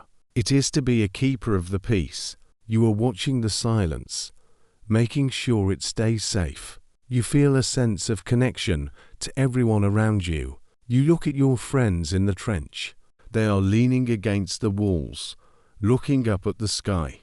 Some are sitting on crates, their heads bowed as if they are praying or just thinking of home. Even the rats seem to be quiet tonight. You don't hear any scratching or squeaking. It is as if every living thing knows that this is a special moment, a moment where the noise of the world has stopped to let the spirit of Christmas in. You take a long, slow breath of the cold air. It tastes like ice and old earth, but it feels wonderful in your lungs. You feel a sense of gratitude for this silence. It is a gift. It is a chance to rest your mind and your heart. You don't know how long it will last. You don't know what tomorrow will bring. But right now, in this second, the world is quiet. The guns are cold. The wire is still. And you are standing in the middle of a great, frozen peace. You are the watchman of the silence. And for now, the watch is easy. The silence is so deep that it feels like the whole world has stopped. You are standing on your fire step, looking at the tiny yellow lights on the other side. Then, you see a shadow move. It is not a small shadow like a cat or a bird. It is the shape of a man. He's climbing out of the trench across the field. You watch him through the periscope first, just to be sure. He's not carrying a rifle. He's not running. He's just standing up on the flat, frozen ground. He raises his hands above his head. In the moonlight, you can see he is holding something white. It might be a cloth or a piece of paper. He shouts out again. His voice is very clear in the cold air. Don't shoot, he calls. You know shoot, we know shoot. It is a simple message, but it makes your heart beat a little faster. You look to your left and your right. Your friends are all watching. No one picks up their rifle. No one reaches for a button. You feel a strange urge to answer him. It is like a tugging in your chest. You have been in this hole for so long, and now there is a person standing out in the open, calling to you. One of the men in your section, a tall man with a thick mustache, stands up fully. He doesn't just look over the wall. He steps up onto the top of the sandbags. He cups his hands around his mouth and shouts back, "Happy Christmas. Come on over then." This is a historical fact that changed the whole night. Once one person spoke, the fear began to melt away like ice in the sun. It started with one or two voices, and then everyone was shouting. You find yourself shouting too. "Hello, over here." Your voice sounds loud and strange after so much whispering. You were talking to the people who were your enemies just a few hours ago. Now, they are just men standing in the dark, calling out to you. A micro-history detail you notice is the way people are dressed. Now that men are standing up, you can see their shapes clearly against the snow and the stars. Some of the men on the other side are wearing soft hats instead of heavy helmets. Some have long scarves wrapped around their necks, just like yours. You realize that you all look the same in the dark. You are all just bundles of heavy wool and tired bones. The enemy doesn't look like a monster. He looks like a person who is also very cold. Atmospheric silence, the shouting dies down. And for a minute, everyone just stands there. It is a very big moment. The air is perfectly still. You can hear the scrunch of the frost under the feet of the man who first climbed out. He is taking a step toward the middle of the field. Then another. He's walking slowly, his boots making a rhythmic sound on the hard earth. You feel the weight of the moment. It is as if the whole history of the world is waiting to see what you will do next. You look at the tall man with the mustache. He looks at you and gives a small nod. It is a sign. He is going to go out there. He puts one hand on the frozen dirt and swings his leg over the top of the trench. You watch him stand up on the parapet, the very top edge of your home. He looks very tall against the sky. He looks like a giant. He takes a breath, and you see the white steam of his breath rise up toward the moon. Then he starts to walk toward the other man. You feel a sense of wonder. You are watching something that shouldn't be happening. You are watching peace break out in the middle of a war. It is a quiet, simple kind of peace. It isn't made of big speeches or flags. It is made of two men walking toward each other on a frozen field. You feel the cold air on your face, but you don't feel the bite of it as much now. Your heart is warm. You see more shadows moving now. On both sides, men are climbing out of their holes. They are like seeds popping out of the ground in the spring. They are moving slowly at first, as if they are afraid the magic might break. But as more people join in, they move faster. They are calling out to each other, laughing softly and waving their hands. The field that was so empty and scary just an hour ago is now filling up with people. You stay on your step for a few more seconds, watching. You see the two men meet in the middle. They stop about a feet apart. They look at each other for a long moment. Then, one of them reaches out a hand. The other one takes it. They shake hands. In the starlight, it is a tiny movement, but it feels like the loudest sound in the world. It is the sound of a promise. You realize that your night shift has changed forever. You are no longer just a watchman of a ditch. You are part of something much bigger. You reach down and make sure your coat is buttoned tight. You check that your mittens are on. You are ready. You place your hands on the cold, rough sandbags and pull yourself up. You are leaving the safety of the earth and stepping out into the big, wide, frozen world. You are going to meet the people on the other side. You take your first step onto the hard, white grass, and the watch continues in a whole new way. You pull yourself up and over the edge of the trench. For the last few weeks, this line of dirt and sandbags has been the end of your world. Stepping over it feels like stepping off the edge of a map. Your boots touch the flat ground of the field, and the feeling is completely different. In the trench, the ground is soft and deep with mud. Out here, the earth is frozen as hard as a pavement in London. It is solid and unmoving. You take a slow, careful step, and the frozen grass makes a sharp crackle under your weight. It is a dry, clean sound. Standing at your full height, you feel very tall and very exposed. There are no walls of earth to hide behind. There is no roof of wooden beams. There is only the big, open sky and the wide, silver field. Usually, being out here would make your heart race with fear, but tonight, the air feels different. It feels still and safe. You look around and see dozens of other men in grey and green coats walking slowly toward the center of the field. They look like ghosts moving through a dream. A historical fact you should know is that no man's land was usually a place of great danger.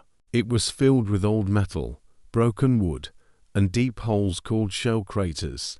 These holes were made by big explosions and were often filled with freezing water.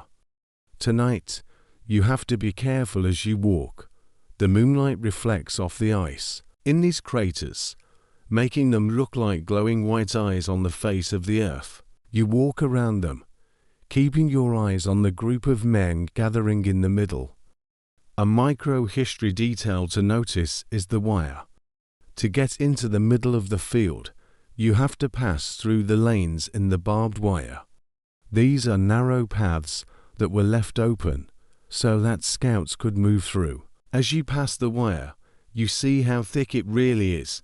It is a messy forest of sharp metal. The frost has grown on every barb, making them look like tiny white flowers. Your coat brushes against a strand of wire, and it makes a low, musical twang sound that vibrates through the cold air. You unhook the heavy wool carefully, making sure not to tear your greatcoat. Atmospheric silence. You stop for a moment and look back at your own trench. From out here, it just looks like a dark, jagged line in the ground. You can see the small clouds of steam rising from the braziers where a few men have stayed behind to keep the fires going. It looks small and lonely. Then you turn and look at the enemy trench. It looks exactly the same. It is just another line in the dirt. You realize that from out here in the middle, both sides look the same. We are all just people living in holes in the ground. The wind whispers over the flat earth, a soft whoosh that carries no threat. You continue walking. The middle of the field is about 50 yards away. The ground here is a bit more even. You see the frost on the blades of grass. Each blade is covered in tiny crystals that look like salt. Your boots leave dark footprints in the white frost, a trail showing where you have been. You feel the cold air moving past your ears, but your body is warm from the walk. The heavy wool of your trousers rubs together with a comforting swish-swish sound. As you get closer to the group, you see the faces of the men from the other side. They are wearing grey coats with high collars. Some of them have round hats with a red band. They look tired. Their eyes are dark, and their skin is pale from the cold, but they are smiling. One man is holding a small lantern that gives off a warm, yellow light. The light hits the frost on his coat and makes it sparkle. He looks at you and nods his head. You nod back. You are now standing on ground that, only yesterday, was the most dangerous place on earth. You feel a sense of relief that is hard to describe. It is like a heavy weight has been lifted from your chest. You are standing in the open, breathing the fresh air, and no one is trying to hurt you. The night shift has turned into a meeting. You look at your hands in the moonlight. They are steady.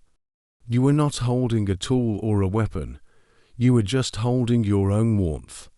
You take a deep breath, and the cold air feels like a drink of cold water. You are ready to meet the stranger in the middle. You are now standing in the very center of the field. This is the exact middle point between the two armies. Around you, the dark shapes of men are gathering.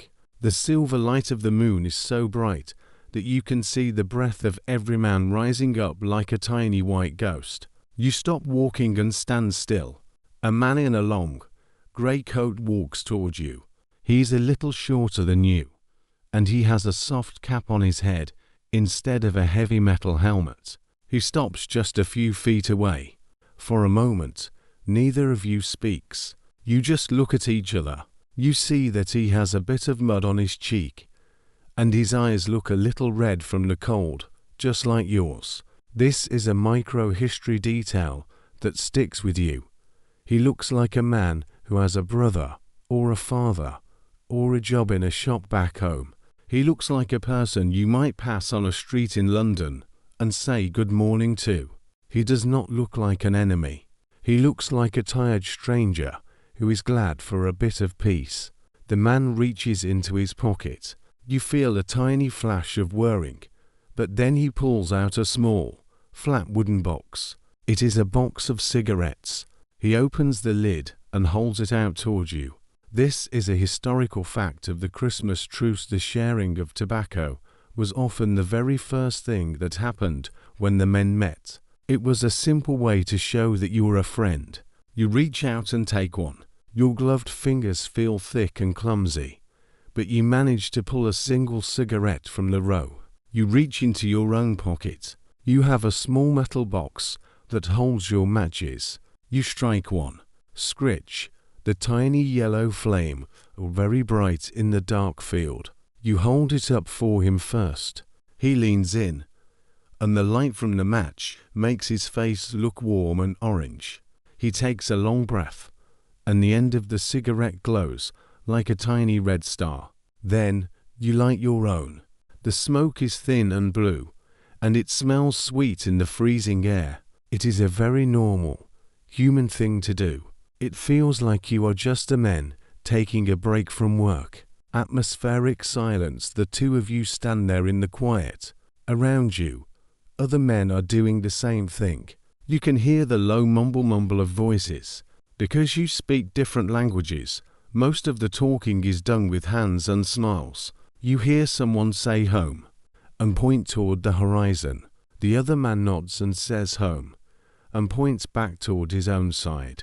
It is a very simple way of talking, but it works. You feel a sense of calm. The field is no longer a place of noise and fire. It is a place of quiet meetings. You look down at the ground between your boots. Even here, in the middle of the field, the frost is everywhere. It covers a small, broken piece of wood near your feet. You notice that the man in the grey coat has very clean boots. They are a dark, shiny leather. He must have spent a long time cleaning them before he came out. You look at your own boots, which are still a bit dusty from the dried mud. You feel a small sense of connection. Both of you are trying your best to look neat, even in a hole in the dirt. The man says something in his own language. He sounds kind. He points to a small picture he has tucked inside his coat. He pulls it out carefully. It is a photograph of a woman and a small child. They are sitting on a wooden bench in a garden. The picture is a bit wrinkled and the edges are brown, but you can see the smiles on their faces. You look at the picture and then at him. You nod and smile. You wish you had a picture to show him, but you left yours in your pack in the trench. You touch your heart and then point toward the west, toward England. He understands. He nods back. The air is still very cold, but you don't feel like you need to move. The presence of another person makes the night feel less lonely. You are not a watchman standing alone anymore. You are a guest at a strange, quiet party. You look at the stars again. They look the same from here as they did from your trench. The same plough is hanging over the field. You realize that the world is very big, and the things that make us the same, the love of our families and the desire to be warm, are much bigger than the things that make us different. You take a last puff of your cigarette and drop it onto the frozen ground. You step on it with your heavy boot to make sure the fire is out. The man in the grey coat does the same. You both stand there for a moment longer, enjoying the silence. You feel a sense of peace that is very deep. You are standing in the middle of a war, but for this 1 hour, the war has gone away. You are just men standing on the hard, white earth, sharing a moment of quiet under the Christmas moon.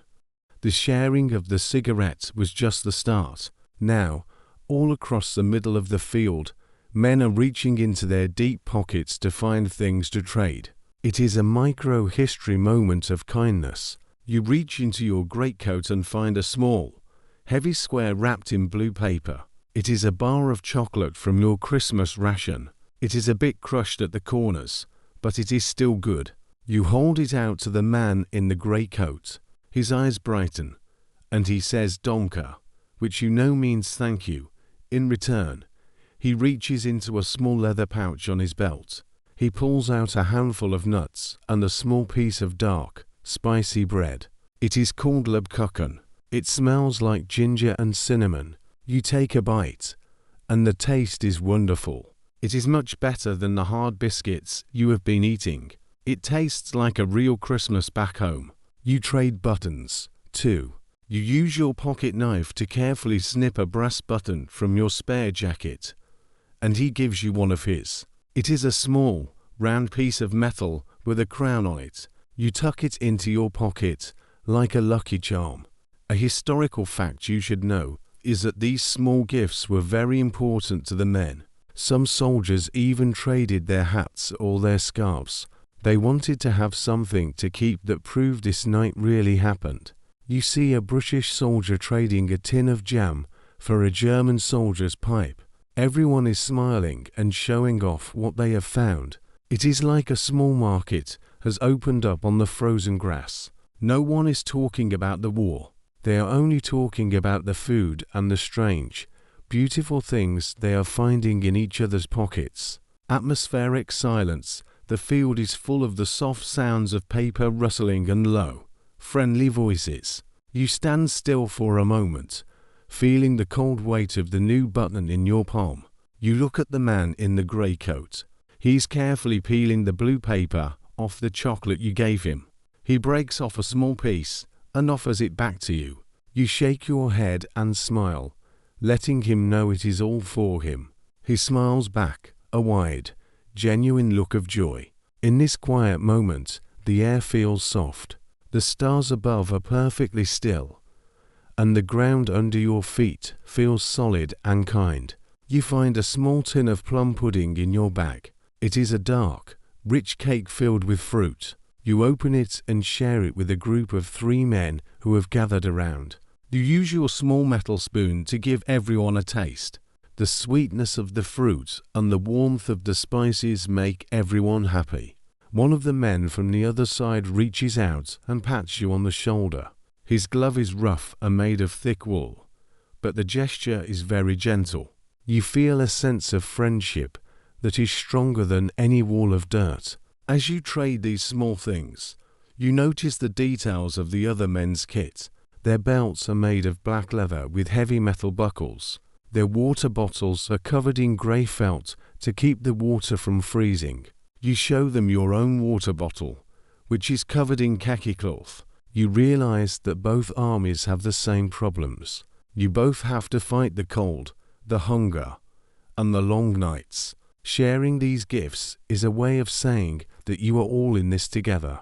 The moon is high in the sky now, painting everything in shades of silver and ash. You look at the little pile of treasures you have gathered. You have a brass button, a piece of gingerbread, and a small wooden carving of a bird that one man gave you. These things are not worth much money, but to you, they are the most valuable things in the world. They are pieces of a night where everyone decided to be kind. You tuck them safely into your pocket, feeling the cold metal and the soft wood against your leg. You are the watchman of these small treasures, keeping the memory of this piece safe in your heart. Just as you are finishing your trade, a new sound begins. It is not a song or a shout, but the rhythmic thump of something hitting the hard ground. You turn your head and see a group of men running toward a clear patch of earth. Someone has produced a ball. It is not a proper football like the ones you see in the parks at home. It is a micro-history detail of the night. This ball is made of old rags and bits of burlap, tied together tightly with thick string. It is a bit lumpy and heavy, but to the men on this frozen field, it is perfect. You walk over to join the circle. There are no teams really, just a mass of men in green and grey coats. There are no goals, so someone takes off their heavy helmet and places it on the ground. Another man does the same, about 6 feet away. These are the goalposts. You watch as a young soldier from your side kicks the rag ball. It makes a dull clack. It hits his heavy leather boot. The ball flies through the air, and a man in a grey coat runs to catch it with his feet. Everyone is laughing. A historical fact to remember is that these games happened in many places along the line. They were not official matches with referees or clocks. They were just a way for men to move their frozen limbs and feel like boys again. You find yourself running, too. The ground is very slippery with the frost, and your heavy greatcoat flaps against your legs as you move. You feel the cold air rushing into your lungs, but it doesn't hurt. It feels like life. You chase after the ball, your boots sliding on the white grass. You reach the ball and give it a good kick. You feel the solid weight of the rags against your toes. The ball rolls toward the helmet goalposts, and everyone lets out a cheer. It doesn't matter who is winning. In fact, no one is even keeping score. The joy is simply in the movement. You see a man trip and fall into the soft frost. He isn't hurt. He just laughs and reaches out a hand. A man from the other side pulls him up. They both stand there for a second, catching their breath, their steam mixing in the air. Atmospheric silence. The game slows down for a moment as everyone gets tired. You stand in the middle of the field, your heart thumping a steady rhythm in your chest. You look around at the faces of the men. They are red from the exercise and the cold. For a few minutes, you forgot where you were. You forgot about the trenches and the wire. You were just a man playing a game with friends. You hear the distant, soft whistle of the wind, but it feels like a cheer from the trees. The world feels very simple and very good. You notice the way the ball looks on the white ground. It is a dark, messy shape against the silver frost. It has bits of grass and ice stuck to the string. It is a humble object, but it has brought dozens of men together. You look at your own hands. They are glowing with heat from the running. You pull your mittens back on, feeling the wool soak up the warmth of your skin. You feel a sense of peace that is different from the quiet of the trench. This is a piece of action and shared fun. The game starts up again, but it is gentler now. Men are just passing the ball back and forth, enjoying the thud-thud sound of the rags hitting their boots. You watch as the ball goes to a man with a very long grey coat. He does a little dance with his feet, moving the ball from side to side before passing it back to you. You smile at him. He gives you a thumbs up. You realize that you will remember this game for the rest of your life. It is a game played in the middle of a war, on a field made of ice, with a ball made of rubbish. As the moon begins to move further across the sky, the energy of the game starts to fade. Men are starting to breathe heavily, and the cold is beginning to settle back into their bones. You walk over to the goalposts and help the owner pick up his helmet. He wipes the frost off the steel and puts it back on his head. The game is over, but the feeling of it stays with you. You feel lighter and more awake. You take a deep breath of the night air, watching the last few kicks of the ball before it is tucked away back into a pocket. You are the watchman of the game, keeping the spirit of the play alive in the frozen dark. The excitement of the game begins to fade, and the men start to drift back into small groups. The heavy breathing from the running turns into soft puffs of white steam that hang in the still air. You find yourself standing again with the man in the grey coat. The two of you have moved away from the main crowd, finding a quiet spot near a broken wooden cart. The silence of the night returns, but it feels different now. It is no longer a lonely silence. It is a shared one. You both lean against the side of the cart, the frozen wood feeling rough and solid against your shoulders. You reach into the inside pocket of your greatcoat, right near your heart. You pull out a small, flat object wrapped in a piece of clean cloth. You unwrap it slowly. It is a letter from your mother, sent from your home in a small village in England. The paper is thin and a bit yellow, and the edges are soft from being folded and unfolded many times. You cannot read the words in the dim moonlight, but you know them by heart. You know every loop of the handwriting and every mark on the page. You hold the letter out so the other man can see the writing. A micro-history detail to notice is the way the soldiers kept these letters. They were more than just paper. They were a piece of home that you could carry with you. Many men would keep them in their breast pockets, believing that the paper from home would act like a shield. You touch the ink on the page with your thumb. It feels slightly raised, a tiny texture under your skin. The man in the grey coat looks at the letter and nods. He understands what it represents. He doesn't need to read the language to know that someone back home is waiting for you. A historical fact you should know is that during Christmas of 1914, almost every British soldier received a special gift from the royal family. It was a small brass box, known as the Prince's Merry Christmas tin. You reach into your other pocket and pull yours out. It is a beautiful, shiny box made of bright yellow brass. On the lid, there is a picture of the princess and the names of the countries involved in the war. Inside, there were usually cigarettes, tobacco, a picture of the king and queen, and a small pencil. You show the brass box to the man. The moonlight hits the metal, making it glow like a small bar of gold in the dark. The man reaches into his own pocket and pulls out a small wooden carving. It is a tiny horse, no bigger than your thumb. It is carved from a light-colored wood, and you can see the tiny marks where a knife has shaped the mane and the tail. He places it in your hand. The wood feels surprisingly warm, as if it has been held for a long time. He points to himself, and then makes a motion like he is carving with a knife. He made this himself. Perhaps he was a carpenter before the war, or perhaps he just did it to pass the time in the long hours of the night shift. You look at the tiny horse and feel a deep sense of respect for the skill in his hands. Atmospheric silence. You both stand there in the deep quiet of the frozen field. The stars are at their brightest now, looking like tiny lanterns hung in the sky. You close your eyes for a moment and let your mind travel away from the mud and the wire.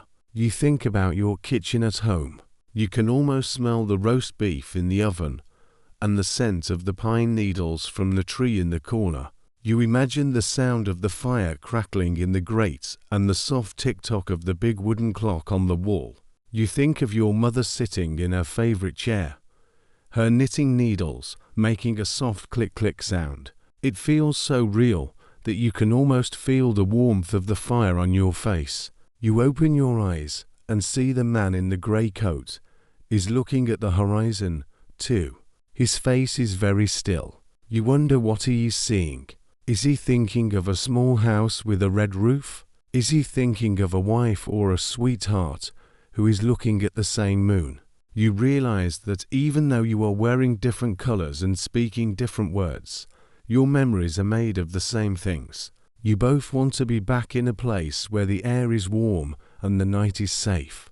This shared memory is a quiet bridge between you, stronger than any fence or wall. You look at your Prince's Merry tin again.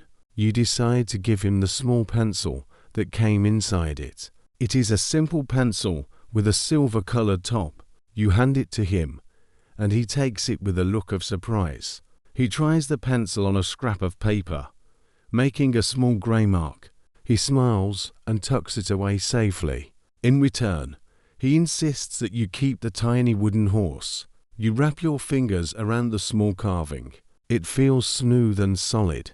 You know you will keep this little horse forever. It is a reminder that even in the middle of a hard winter, people can still create beautiful things. The wind picks up just a little bit, making a soft whoosh through the empty cart. It is a reminder that the night is still cold and the world is still at war. But for these few minutes, the war feels very far away. You are just a man sharing the stories of your lives without saying a single word. You feel a sense of peace that is very heavy and very sweet. It is a peace that comes from knowing you are not alone in your longing for home. You look at the letter in your hand one last time before folding it back into the cloth. The paper feels soft, like a piece of silk. You tuck it back into your pocket, feeling the weight of it against your chest. It feels like a promise. You look at the man in the grey coat and see that he is doing the same with his own treasures. You both share a final nod. The moment of memory is over, but it has changed the way you see the night. The frozen field doesn't feel like a no man's land anymore. It feels like a place where two humans met and remembered who they were. You take a deep breath of the freezing air. It still stings your throat a little, but it feels fresh. You are the watchman of these memories now, the one who carries the story of the tiny horse and the brass box. You feel a sense of quiet strength. You are ready to go back to your trench, not because you have to, but because you have a heart full of stories to keep you warm.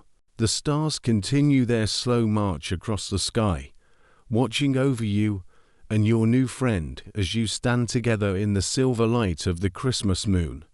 The moon is moving further across the sky now, and the silver light is starting to fade into a deeper, darker blue. You feel the cold air pressing against your cheeks, a reminder that the night is far from over. Across the field, you see the officers on both sides starting to blow small whistles or wave their hands. It is time.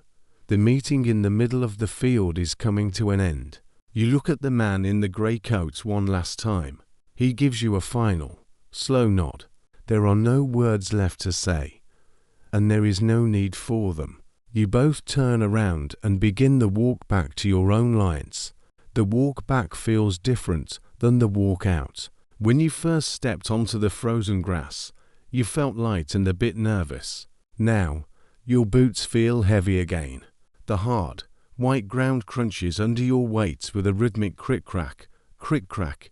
You pass the shell craters, which look like dark, sleeping eyes in the earth. You pass the tangled thickets of the barbed wire, their frozen thorns still sparkling like tiny diamonds in the fading moonlight. You feel a sense of quiet sadness, but also a strange kind of peace. You are carrying the tiny wooden horse in your pocket, and its small, solid shape feels warm against your leg. As you get closer to the dark line of your trench, you see the parapet, the top edge of the dirt wall. It looks like a high, protective arm reaching out to pull you back in. You reach the edge and pause for a second. You look back over your shoulder at the middle of the field. It is empty now. All the men in grey and green have vanished back into their holes. Only the small, lumpy rag ball is left behind, sitting alone on the white grass like a forgotten toy. It looks very small in the big, silent world. A historical fact you should know is that the high-up generals, the men in charge, who stayed in big houses far behind the lines, were not happy about what happened tonight. They did not like the idea of soldiers being friends. They thought that if men shared chocolate and played games, they might not want to fight anymore. They sent messages saying that the truce must end and everyone must go back to their jobs. But down here in the mud, those big houses and loud messages feel very far away. Tonight, the only thing that matters is the silence and the shared memory of the lights. You take your first step down into the trench. As your boot leaves the hard, frozen grass and hits the soft mud of the fire step, the sound changes. The sharp crackle is replaced by a dull, wet thud. The air changes, too. Out on the field, the air was wide and fresh. Down here, it is heavy and smells of damp earth and old wood smoke. You feel the walls of the trench closing in around you. It should feel like a prison, but after being out in the open, it feels a bit like coming home. The high dirt walls protect you from the wind that is starting to pick up again. You walk slowly down the line toward your own small spot. You pass other men who are also returning. They move like shadows, their heads bowed and their hands tucked deep into their pockets. No one is talking. The magic of the singing and the games is being tucked away, hidden in hearts and pockets along with the traded buttons and the bits of spicy bread. You reach your own section and see the small, glowing heart of your brazier. It has burnt down to a soft, pink ash, but it still gives off a tiny bit of warmth. You step off the fire step and onto the duckboards. These are the wooden planks that line the floor of the trench. They are slippery with a new layer of frost. You have to walk carefully, feeling the wood under your sole less. You reach your funk hole, the small cave you dug into the side of the wall. You set your rifle down, leaning it against the frozen dirt. The wood of the rifle feels very cold. You sit down on your ground sheet, and the relief of taking the weight off your legs is wonderful. You pull your knees up to your chest and wrap your heavy greatcoat around you. Atmospheric silence. You sit in the dark, listening to the return of the trench sounds. You hear the distant drip of water falling from a wooden beam. You hear the soft hiss of the dying coals in the brazier. The deep, heavy silence of the earth is all around you. It feels very different from the silence of the open field. This is a muffled, enclosed silence. It feels like being inside a large, sleeping animal. You close your eyes and feel the texture of the dirt wall against your shoulder. It is rough and cold, but it is solid. You feel safe in your small hole. A micro-history detail to notice is the sandbag. You lean your head back against one. It is a bag made of thick, brown cloth called hessian, filled with packed earth. Over time, the cloth gets wet and then freezes, making the bag as hard as a brick. You can feel the rough weave of the fabric through your woolen balaclava. It smells like wet dust and old rain. You adjust the bag until it is in a comfortable spot under your neck. This bag is your pillow tonight. It is not soft, but it holds your head steady. You reach into your pocket and pull out the tiny wooden horse. You hold it in your palm, feeling its smooth edges. In the dim light, you can see the small marks where the knife carved the wood. It is a little piece of another man's life, a piece of a world that has nothing to do with trenches or wire. You think about the man in the grey coat. Is he sitting in a hole just like this one, looking at the silver pencil you gave him? You like to think that he is. It makes you feel less alone. The night shift is moving into its final hours. The stars are still there, high above the narrow strip of sky from your hole. You feel the cold trying to creep under your coat, but you pull the wool tighter. You are a watchman of the earth again. You are back in your spot, back in your job, but you are not the same man who walked out an hour ago. You have seen the lights on the trees, you have heard the songs in the dark, and you have played a game on the ice. You have a heart full of stories to keep you company. You look at your boots. They are covered in a new layer of mud from the trench floor. The clean, dark leather you saw in the moonlight is gone, hidden under the grey clay. You don't mind. The mud is part of this place. It is part of the life you are living right now. You wiggle your toes inside your dry socks, enjoying the warmth you have kept. You feel a sense of quiet satisfaction. You have done your duty. You have seen the peace, And now you have come back to your place in the earth. You take a long, slow breath of the damp air and settle in for the last stretch of the night, waiting for the sun to find you in your dark, quiet home. You are back in your small hole now. The excitement of the meeting in the field is starting to fade, and your body is remembering how tired it really is. It is that time of night when everything feels heavy. Your arms feel heavy, your legs feel heavy, and even your eyelids feel like they are made of lead. You have been awake for a long time, watching the stars and the candles and the men in grey. Now, it is time to try and find a little bit of sleep. In the trench, sleep is not something that happens all at once. A historical fact you should know is that a soldier almost never got a full night of rest. You had to take your sleep in small bites, like a mouse nibbling on a piece of cheese. You might sleep for an hour, then stand on guard for 2, then sleep for another hour. Because of this, you have learned to fall asleep very quickly, whenever and wherever you can. Tonight, your bed is this small shelf of earth, and your roof is the cold, dark sky. You reach into your pack and pull out your most important item for sleeping. It is your grey woolen blanket. This is a micro-history detail that every soldier from this time would know.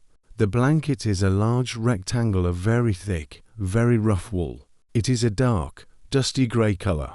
When you touch it, it feels scratchy against your skin, but it is incredibly strong. It smells of wood smoke, old tea, and the dry scent of the warehouse back in England where it was made. It is not soft like the blankets on your bed at home, but it is thick enough to hold in the heat of your body.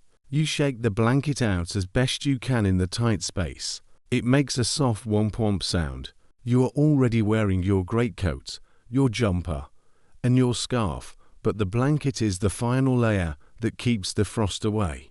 You fold the blanket in half to make it even thicker. You place one half under you, on top of your rubber ground sheet, and keep the other half ready to pull over your shoulders. You move a few small clods of dirt out of the way so the floor is flat. Then, you slowly lie down on your side. The space is very narrow. You have to tuck your chin down toward your chest and pull your knees up high. This is called the fetal position. It is the best way to stay warm because it keeps all your body heat in one small bundle. You pull the heavy grey blanket up over your body, tucking the edges under your legs and behind your back. You want to make a little nest for yourself. You wrap the last bit of the blanket over your head, leaving just a small gap for your nose so you can breathe the cold air. Inside your blanket nest, the world changes. The sounds of the trench become muffled and soft. It is like being inside a big, warm cocoon. You can feel the heat from your own breath warming the air inside the wool. Your skin, which has been cold for so many hours, begins to feel a tiny bit of warmth. It is a slow feeling, starting at your chest and moving out towards your fingers and toes. You wiggle your toes inside your dry socks, feeling the soft wool rub against the blanket. Atmospheric silence. The silence inside your woolen world is very peaceful. You can hear the sound of your own breathing, a slow and steady hush-hush noise. You hear the tiny tink-tink of a bit of frost falling onto the ground sheet. Away in the distance, you hear the very faint whistle of the wind as it passes over the top of the trench. It sounds like a lullaby being sung by the earth itself. You feel the solid weight of the dirt wall behind your back. It is a very grounding feeling. You are tucked deep into the heart of the world, hidden away from the wind and the light. You think about the grey blanket. You wonder about the sheep that gave the wool for it. You imagine them standing on a green hill in the sun, far away from the mud and the ice. You think about the machines that wove the threads together, turning the wool into this heavy, protective shield. This blanket has been with you through many nights. It has been your bed, your seat, and sometimes your umbrella. It is a simple thing, but tonight, it is the most important thing you own. It is your piece of safety, You feel your muscles finally letting go of their tension. All night, you have been holding your shoulders tight to fight the cold. Now, you let them drop. You feel your neck soften as you lean your head against your pack. Your hands, tucked deep into the folds of the blanket, start to feel heavy and warm. You are no longer the watchman of the wall or the guard of the wire. For these few hours, you are just a person who is very, very tired. The air you breathe in is crisp and cold, but as it passes through the wool of the blanket, it becomes soft. It tastes like the night. You look out of the small gap in your covers. You can see a tiny slice of the trench wall and one single star hanging in the dark sky. The star looks very steady. It is not moving, and it is not blinking.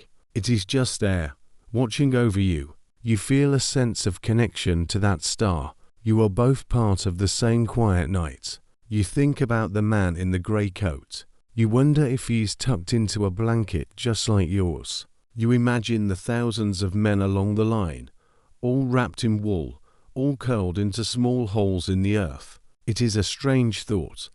A whole army of men, sleeping like children in the dirt. The night shift is resting now.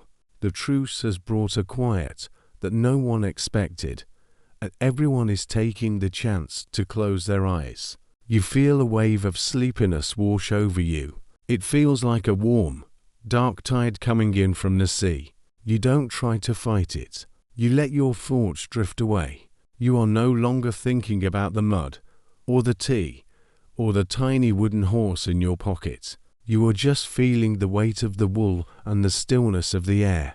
You are safe. You are warm. You are hidden. The frost can grow on the wire, and the wind can blow across the field, but inside your grey blanket, you are at peace. You take one last, long breath, feel the soft scratch of the wool against your cheek, and let your eyes close at last.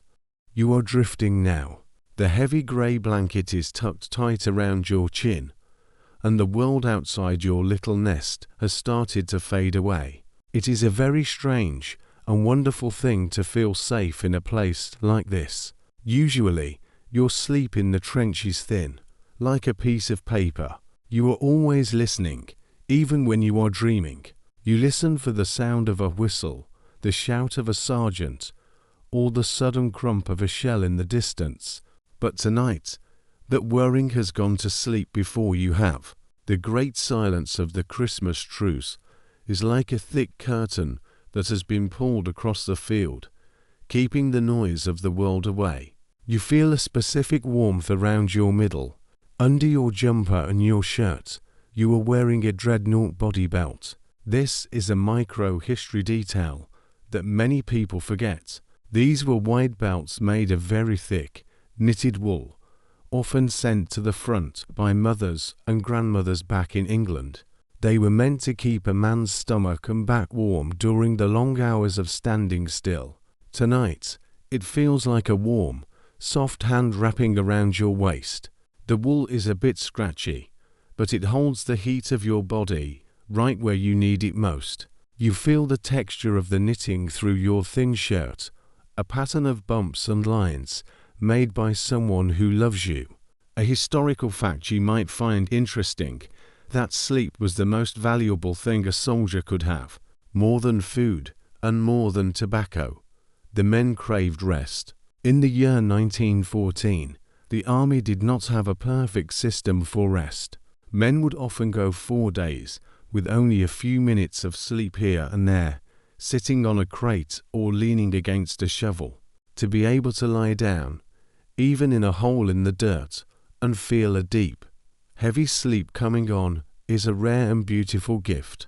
Tonight, the peace of the truce has given you the chance to truly let go. You feel the weight of your limbs. Your legs, which have walked through so much mud and stood on so many cold fire steps, now feel as heavy as logs. You cannot imagine moving them. Your arms are tucked inside the blanket, your hands curled into soft fists near your chest. Every part of you is sinking deeper into the earth. It is not a scary feeling. It is a comfortable one. It is as if the earth is a giant bed, and you are finally allowed to rest in it. You feel the solid ground beneath your ground sheet, unmoving and steady. Atmospheric silence. The quiet is so deep that you can no longer hear the wind.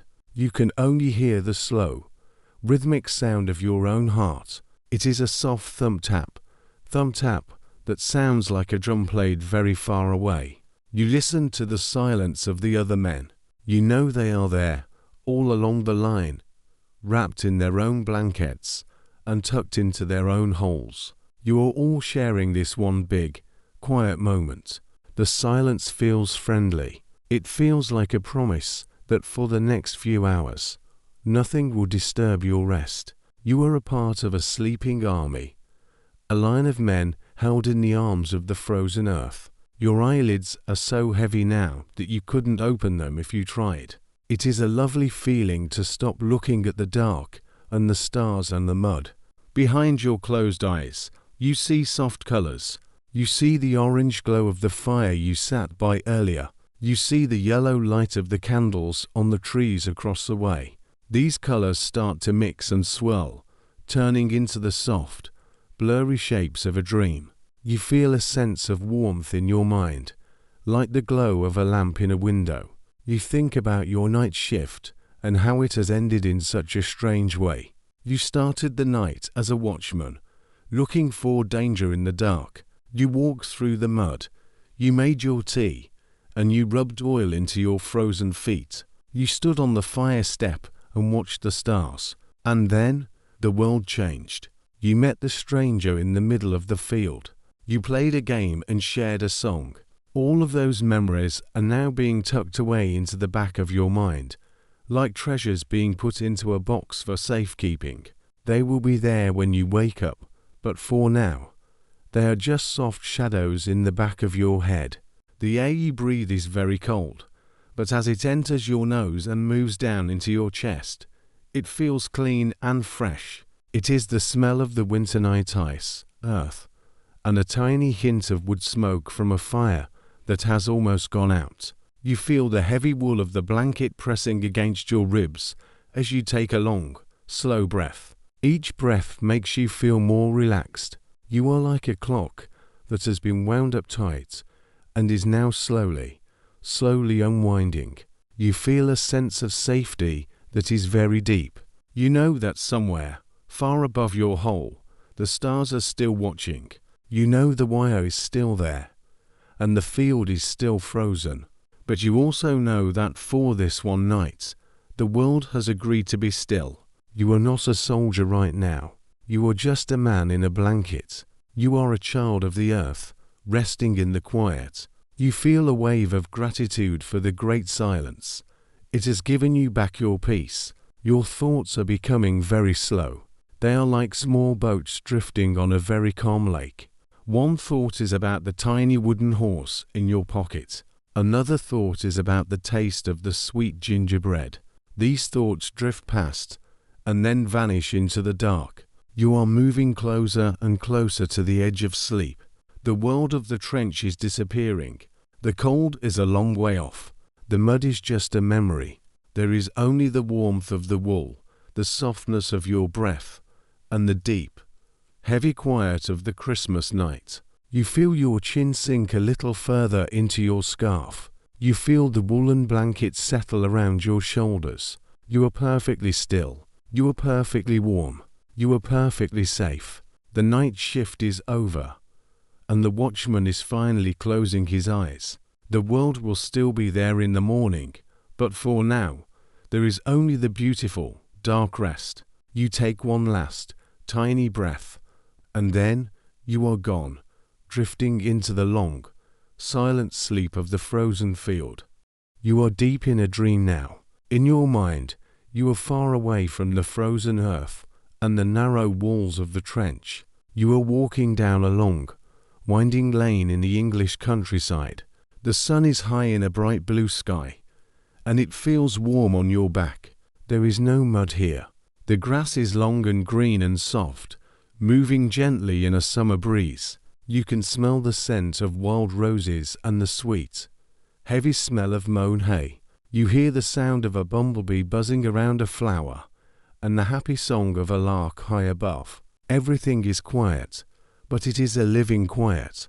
It is a world without the thud of guns or the clink of metal. In this dream, you reach a small wooden gate. Beyond the gate is a cottage with a red roof and smoke curling from the chimney. You can smell fresh bread baking in the oven. You feel a sense of perfect peace. You reach out to open the gate, and the wood feels warm and smooth under your hand. But as you push the gate open, the sound it makes, a soft, wooden creak, starts to change. It becomes a different sound. It becomes the sound of a wooden board shifting in the mud. Slowly, very slowly, the green fields start to fade. The warm sun turns into a pale, cold light. The smell of roses turns back into the smell of damp earth and wood smoke. You are waking up. You are back in your little hole in the side of the trench. You feel the weight of the heavy grey woolen blanket on your chest. It feels like a solid, protective shield. For a moment, you keep your eyes closed, trying to hold on to the dream of the summer lane. But the cold air on your nose tells you that the night shift is coming to an end. The world of the trench is calling you back. You open your eyes just a tiny bit. The darkness of the night is gone. The sky above the trench is no longer black. It has turned a very soft, deep purple, like the color of a plum. As you watch, the purple starts to change into a pale, misty blue. The stars are fading away, one by one, like candles being blown out at the end of a party.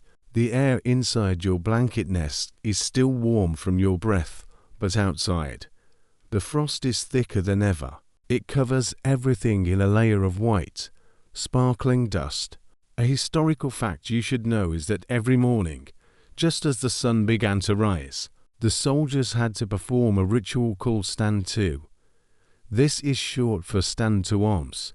It meant that every man had to wake up, put on his helmet, grab his rifle, and stand on the fire step. This was because dawn was the most dangerous time. But this morning, as you move your stiff limbs, you remember that things are different. The truce is still here. The silence is still holding the world steady. Even so, the habits of the army are strong. You know you must get up and greet the day. You pull the blanket away from your face. The cold hits you immediately, making you catch your breath. It feels like a splash of icy water. You sit up slowly, your joints making small pop sounds. You reach out and touch the wall of the trench. The dirt is frozen solid and covered in a thin skin of white ice. It feels as hard as stone. You find your boots and pull them on. They are cold and stiff, but you manage to keep them dry. You stand up, and for a second, your head feels light. You look up at the edge of the trench. A micro-history detail to notice is the SRD jar. As you stand up, you see a sergeant moving down the line. He's carrying a small, heavy jar made of brown and tan pottery. It has the letters SRD stamped on the side. Some men say this stands for Service Ration Depot, but most men joke that it stands for Seldom Reached Destination. Inside the jar is the morning ration of rum. The sergeant pours a tiny bit into your metal mess tin. It is a dark, strong-smelling liquid. You take a sip, and it feels like a line of liquid fire moving down your throat. It warms your stomach and makes your fingers tingle. It is the dawn tot, the little bit of heat that helps a man face the morning. Atmospheric silence. You step up onto the fire step and look out over the field. The world is painted in shades of pink and grey. The sun is not up yet, but its light is reaching over the horizon.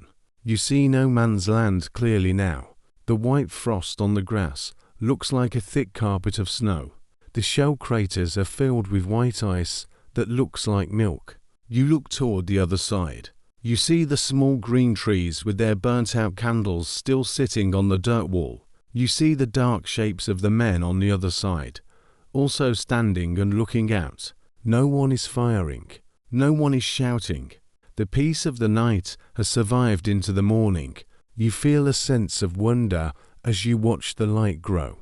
The sky turns from blue to a bright, glowing gold. The first ray of sunlight hits the top of the barbed wire, turning the frost into 1,000 tiny, glowing sparks. It looks like the wire is made of gold and diamonds. You think about the tiny wooden horse in your pocket. You reach in and touch it, feeling the smooth wood. You think about the man who carved it. You wonder if he is looking at the same sunrise. You feel a deep connection to the earth and the sky and the people all around you. The night shift was long and cold, but it brought you to this moment of quiet beauty. You stay there for a long time, just watching the sun rise. The world is becoming bright and clear. You can see the shapes of the distant hills and the ruins of a small farmhouse far away.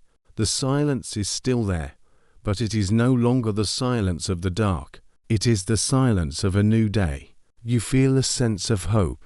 You don't know what will happen tomorrow or the day after, but you know that for one night, the world was different. You have been the watchman of the peace, and you have seen it through to the light.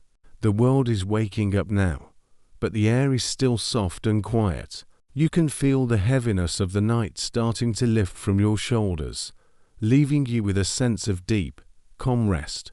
The light of the sun is a gentle yellow, spreading slowly across the white fields and the dark trenches, turning the ice into silver water. You feel very safe and very still. There is no hurry now. The long walk through the mud and the cold watch in the dark are over. You are wrapped in the warmth of your memories and the peace of the morning. You can breathe slowly and deeply, letting the fresh, clean air fill your lungs. Everything is as it should be. The world is at rest, and you are part of that rest. You feel the ground beneath your feet, solid and steady. The walls of the trench, which felt so narrow in the dark, now look like the walls of a quiet garden. You are not a soldier in a war right now. You are just a person standing in the light of a new Christmas day. The tiny wooden horse in your pocket is a reminder of the kindness you found in the dark. You can let your mind drift back to the dream of the green lanes and the warm cottage, knowing that the peace you felt there is here with you now. You are safe. You are home in your heart. The stars have gone to sleep, and the sun has come to take their place. You can rest your eyes and feel the warmth of the new day on your face. The sun is rising. The gates are opening. The watch is ended.